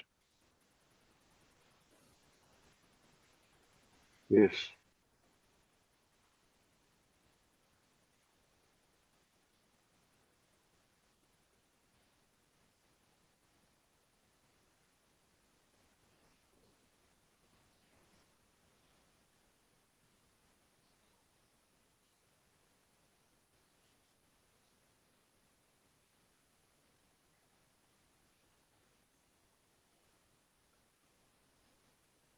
It's nice to appreciate the space that we create together with the level of authenticity we're able to offer to the space.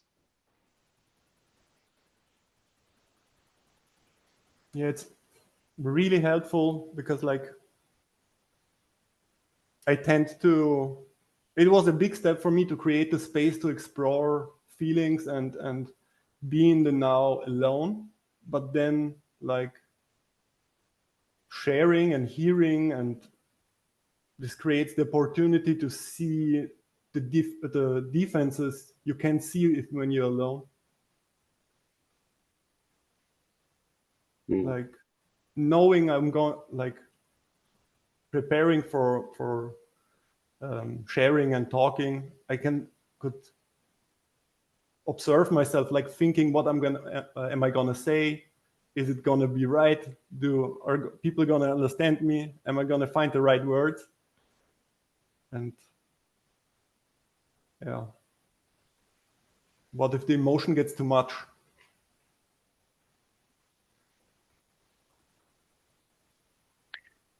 I used to facilitate men's circles a while ago, and I was always surprised, and it also shifted a lot in me to realize how all of us share those tendencies that you just said now, and many, many others. We're just so similar, but we think that we're totally different from everyone else. So when we kind of realize that we're just, you know, the same, we have the same quirks, just in different colors, something relaxes. I think this plays in also to what Phoebe said about relationships. Like, why do people deal with me? Because in the end, everybody is the same to some extent. Everybody has the same, like, layers of shame and guilt and fear and anger and defenses and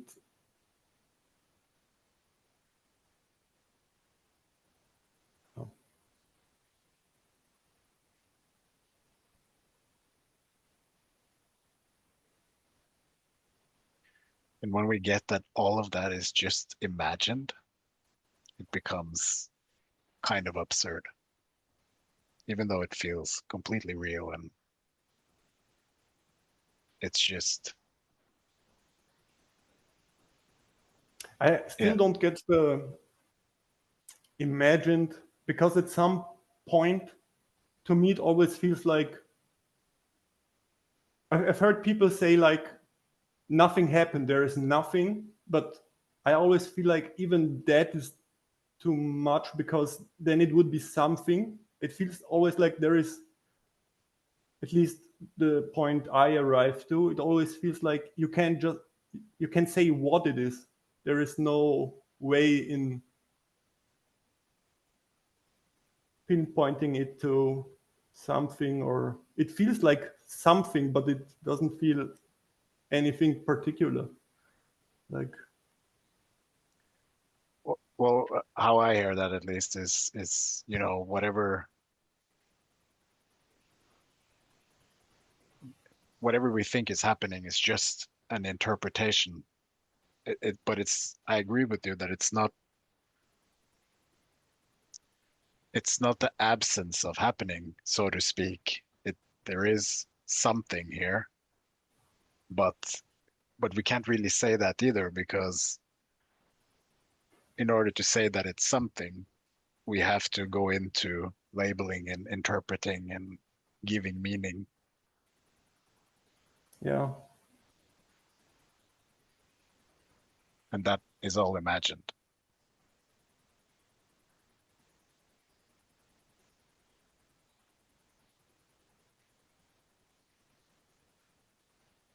It's also, sorry. I was going to say, if we make something out there, we make something here. We make someone here. We create a self by making something out there.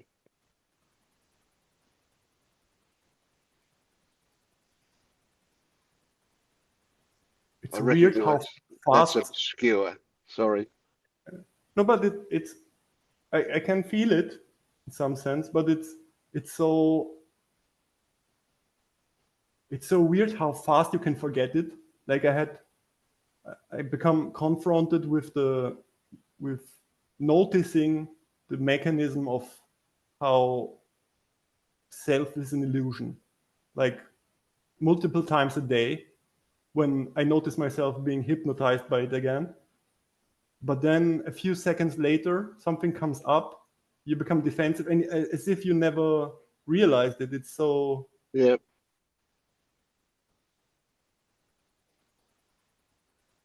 Yeah.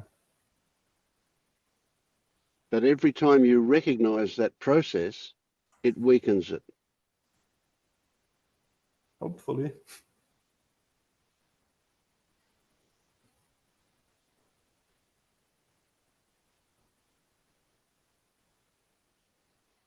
And maybe one day it won't happen. Maybe.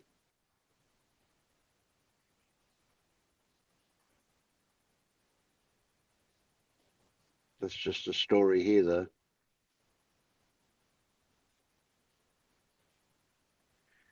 At least,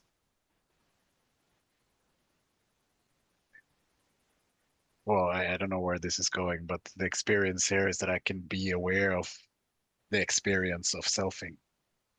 So I'm not selfing, but I'm aware that I'm selfing, so to speak.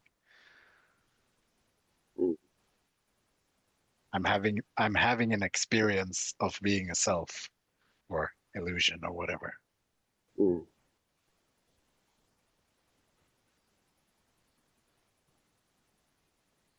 But that touches on that thing that I'm just so struggling with at the moment because I don't know how to express it. And that is that you can imagine, you can create a story about a self doing something, but it feels like a story. It doesn't feel like it's real. But on the other hand, exactly the same story could feel very real.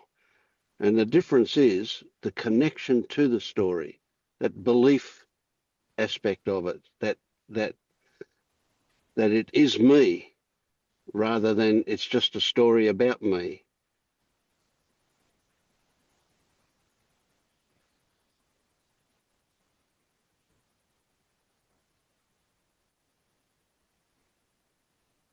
It's such a thin thread and so hard to define that one, but it's such a big one. It's so fundamental to the creation of a self, making something out of nothing.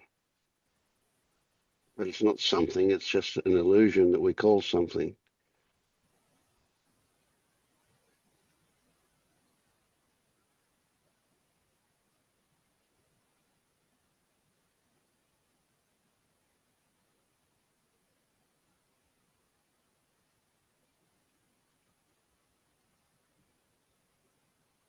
Well, maybe it's irrelevant.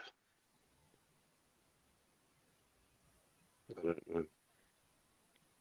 The belief part, it still boggles me how powerful beliefs are, like how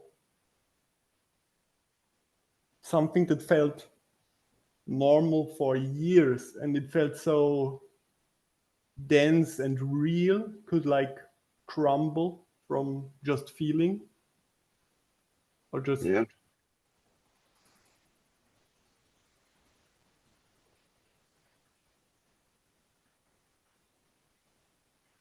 it's also so sad, like I don't know, so many problems I had in my family and like with parents, and most of the pain is just based on the idea that you can choose who you are and what you do.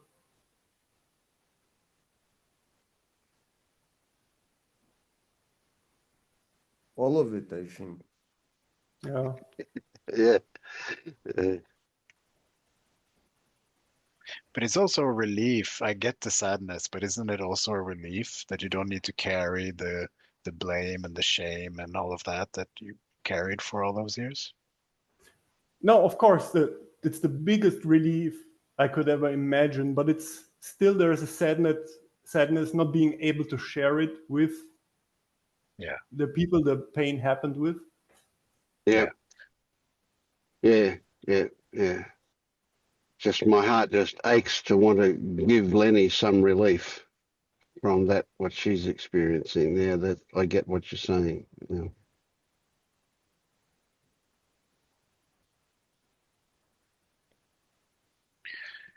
She will come to a point where she will see that as a beautiful part of the experience. Mm.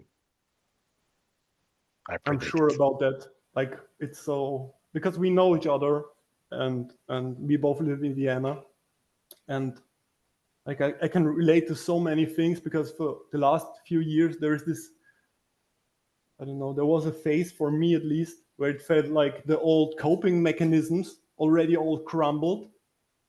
So you couldn't hold on anywhere, but there was no path. So everything was so painful, and yeah.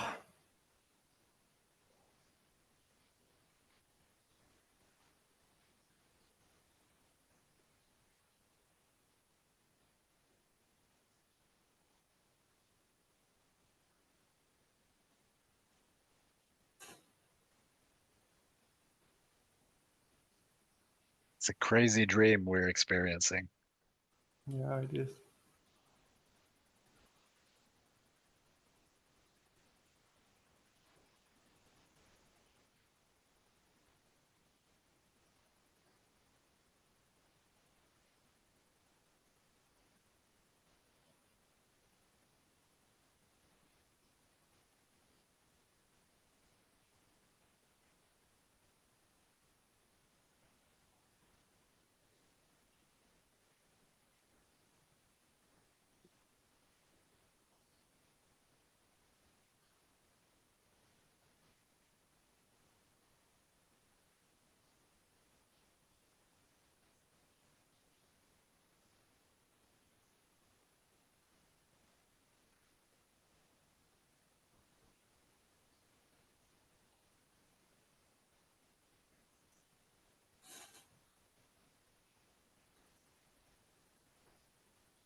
You kind of fascinate me a little bit, Anton.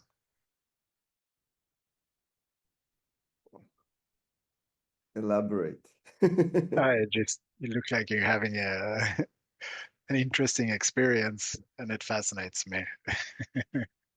Yeah, it's there is a lot of intensity on the physical l- level, and with that, it's all the same. And it's really fascinating from here as well. So Beautiful. The physical aspects of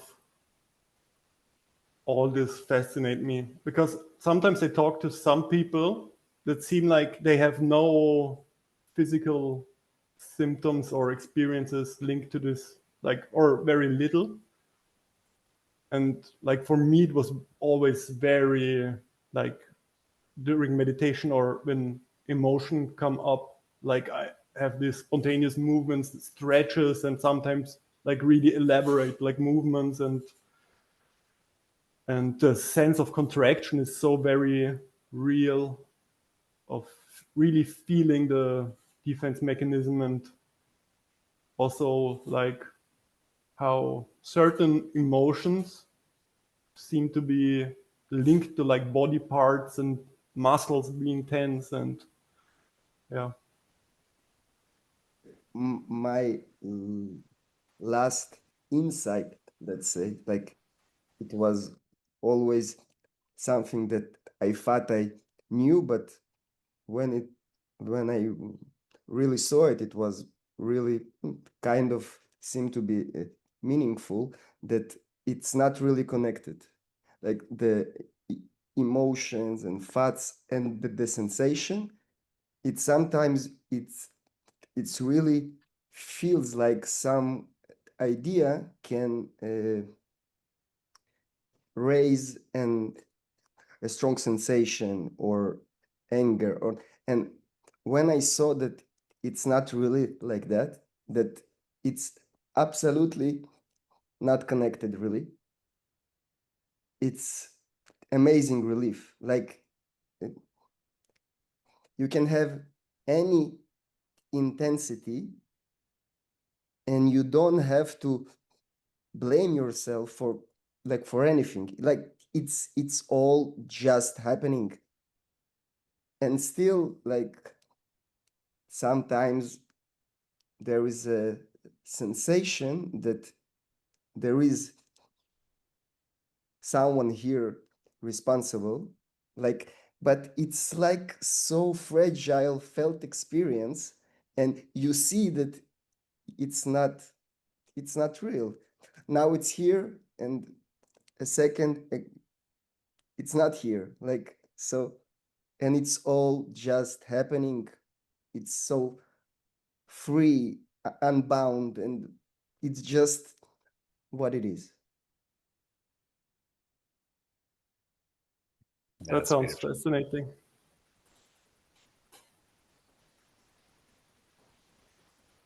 Do you see how it's all mental, so to speak? If I'm going to put a label on it. Thing that I said, or what exactly? Well, you said that it's not connected, right? And I hear what you're saying. I agree with that, but it's also not connected. It's everything is mental. So even the sensation that you're labeling sensation is experienced in the same field, so to speak. It's not even experienced, it is it. Mm, yeah. But I find that being with that the mental side of it is less real than all the rest of it, than the sensation, the emotion. It's like, it seems like the ideas are the running force, but it's the opposite. It's all just running, and the thoughts trying to explain it, and they are always late. Like, it's already happened.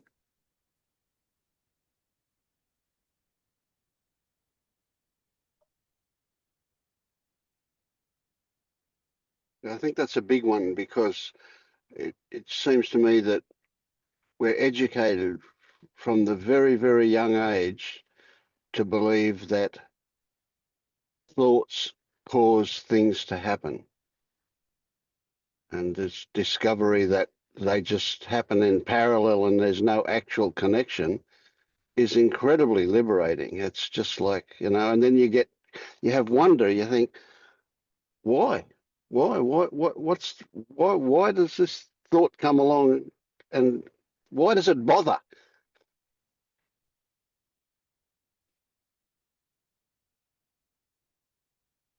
Until you see how that thought creates a response that we would call a self.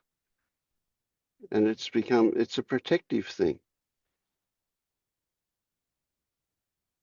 Yes, and it uses certain sensations usually. Like, it attach itself to certain sensations, and it seems real.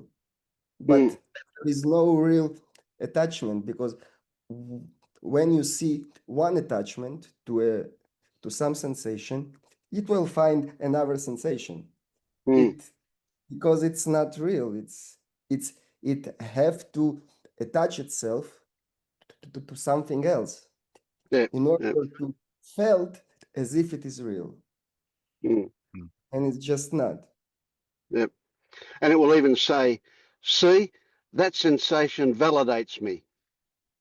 Exactly. And I was going with it years, because the sensations here are intense. Uh, and and it felt so real. But when there is no connection, it can be any sensation, any emotion, everything, and it's just not connected. Mm.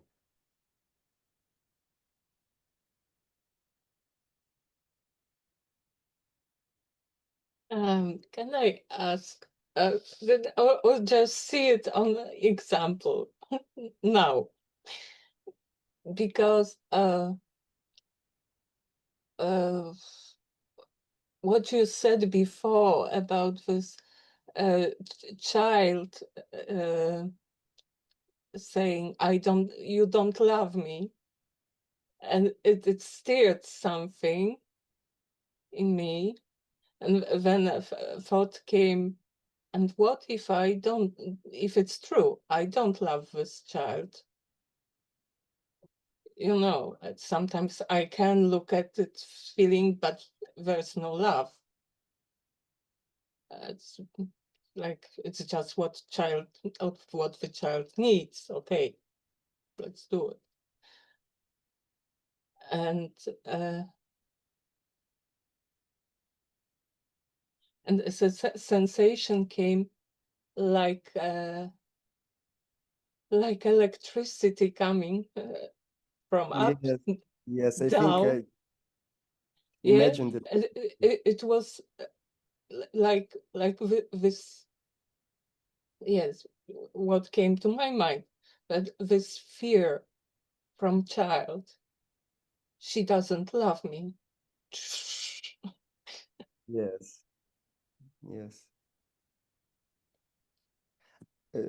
To me, it's helpful to show love to this energy. It's just energy.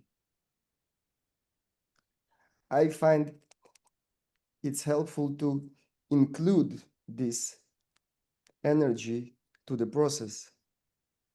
There is no real process, but like we exclude it. Like, I don't want to feel shame. I don't want to be so as this or that. And but I want the spaciousness. I want the insight. I want, yeah. And we're not including energies that is here, and they will not go. And the whole process, as I see it, is include, okay, come, everything. And showing love, it's really helpful. It I'm just starting to really learn to show love. For me, it was always easier to just go beyond. But it's not helpful, really. It will drag you down. You have to see everything inside of you and hug it eventually. You don't really do it, but it it's happened. And then it become more and more whole, because there is less energies inside that we are trying to avoid. And it's all about not avoiding anything. Like, and showing love, especially to these vulnerable energies that you don't love me and they do not see me and stuff like this. It's all about showing love to it. This is what it wants. And it's okay to give it to it. Like, it's not something bad to do. And it felt good. It's not changing the reality that is. It's just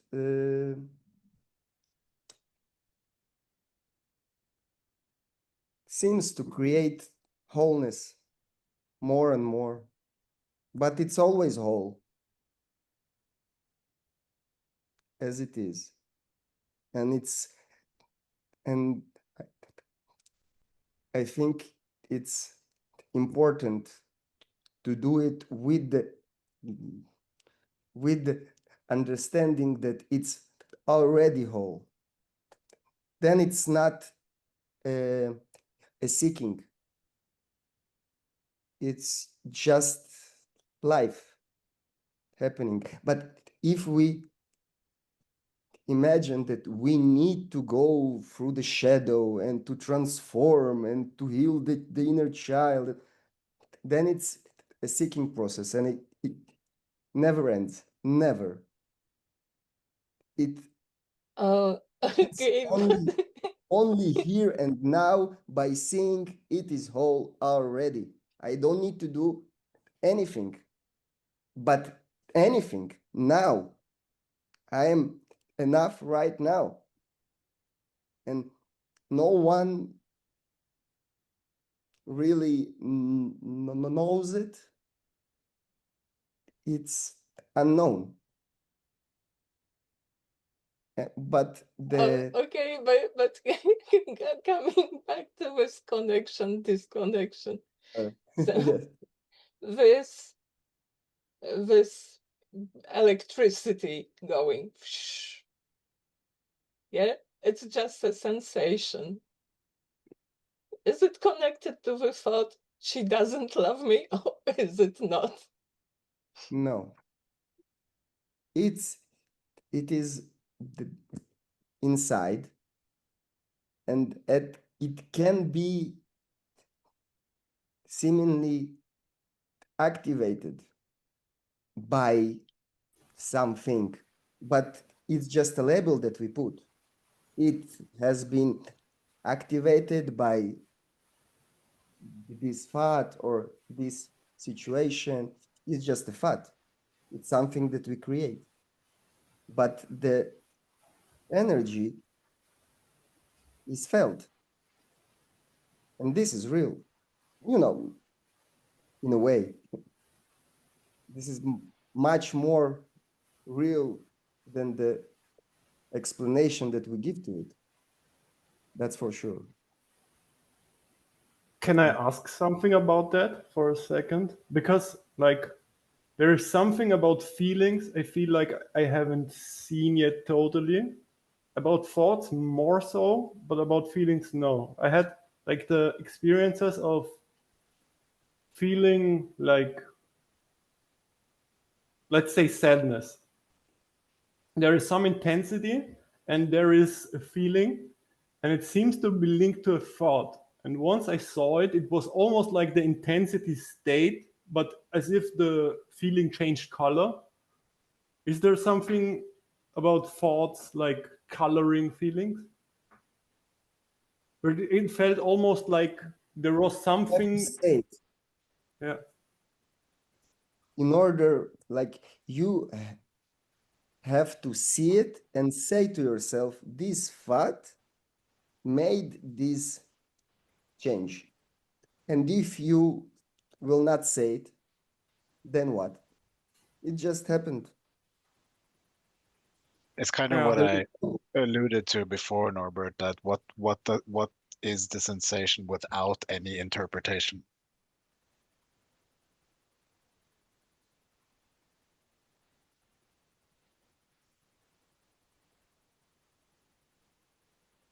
I have So to you, look into that a bit more because right now it's still so. I'm referencing like I have small windows of time where the labeling gets less and less, and then still times where it's very present. So yeah, I'm looking into that, but that's. I because feel like that's that's where what, it's going more into feelings and. yeah, that's what Anton is saying, and he's saying that any coloring would be an interpretation. It will be words on what you're feeling. Yeah, maybe I overlooked the because thoughts can become very subtle. So maybe I've overlooked like the coloring from more subtle thoughts and ideas that happens. Or it hasn't revealed itself, let's say it like that. Marius, is your question like what is a sensation before we call it a sensation? Well, you could say it like that.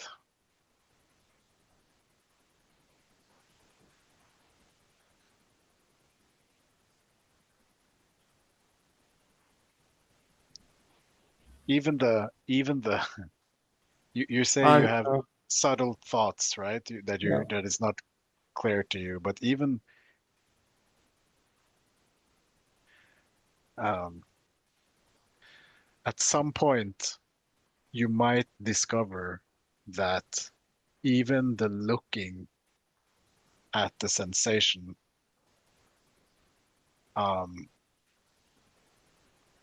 is a form of interpretation, so to speak.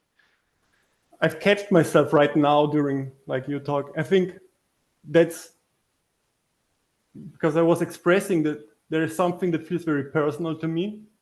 And right now when you said that, it provoked some kind of, it felt like for a second I felt into something or remembered something I already felt into a bit, but just very fleeting. Mm. Yeah.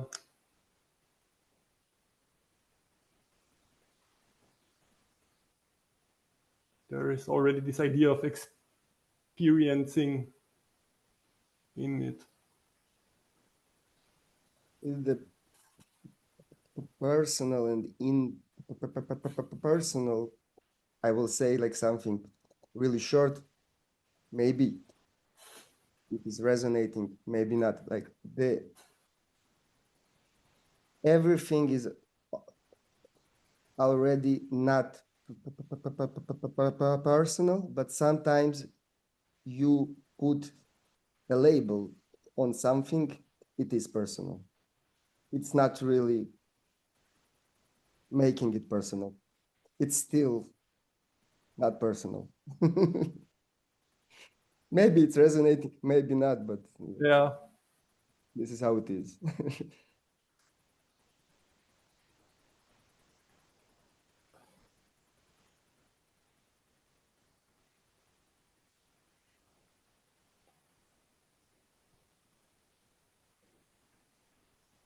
It's also crazy how much depth all this has.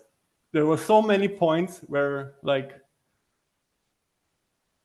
something reveals itself, and there along the way there were so many ideas of how much it had revealed itself, and still this idea of how far in a sense you are, and then like there is still more and more every time. Yes, and it's completely free, so it can be endless. So it's just stopping here and now. There is no other way. Endless. What you might find also, it's not like a linear process, but rather like I find myself having the same insights, but on a deeper and deeper level. So I think I've got something the first time I saw it, but then the second time it was like so much richer than the first time. And there was also a surprise, like, oh, I thought I was past this already somehow. It was not like a, yeah, it's for me, it's always a surprise.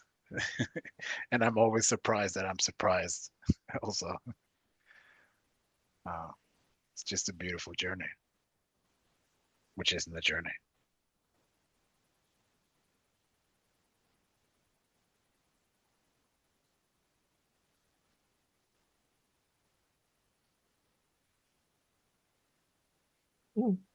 I don't understand any of it. Me neither.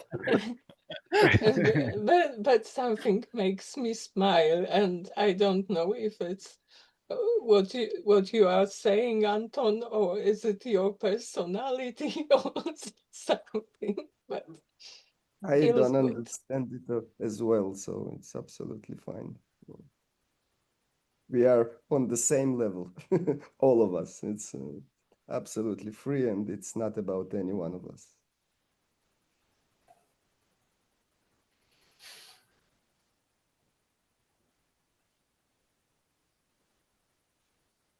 And like there is no responsibility for doing it. So how can you give credit to someone? It's all freely happening as it happening.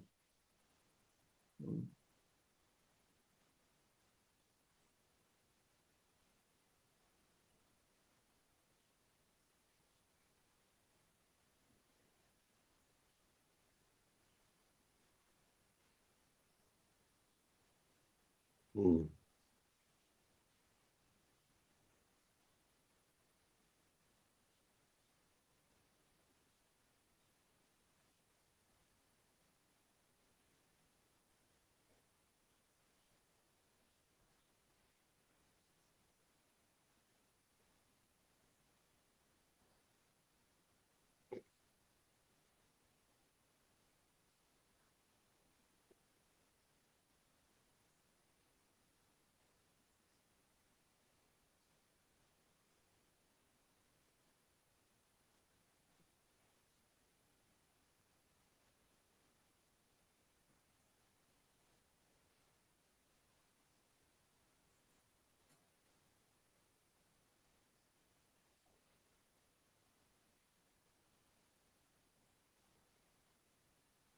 I've just thought personality is nothing personal.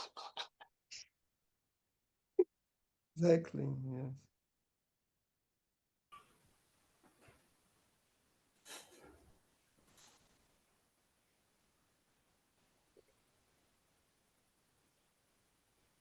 That could be the most profound statement of the year.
Okay, well, it's just turned 10 to midnight here, so time for me to go to bed.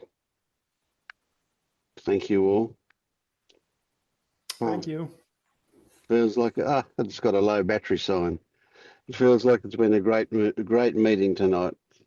Great depths trolled, yes. Thank you, guys. See you all later. See you. Thank you.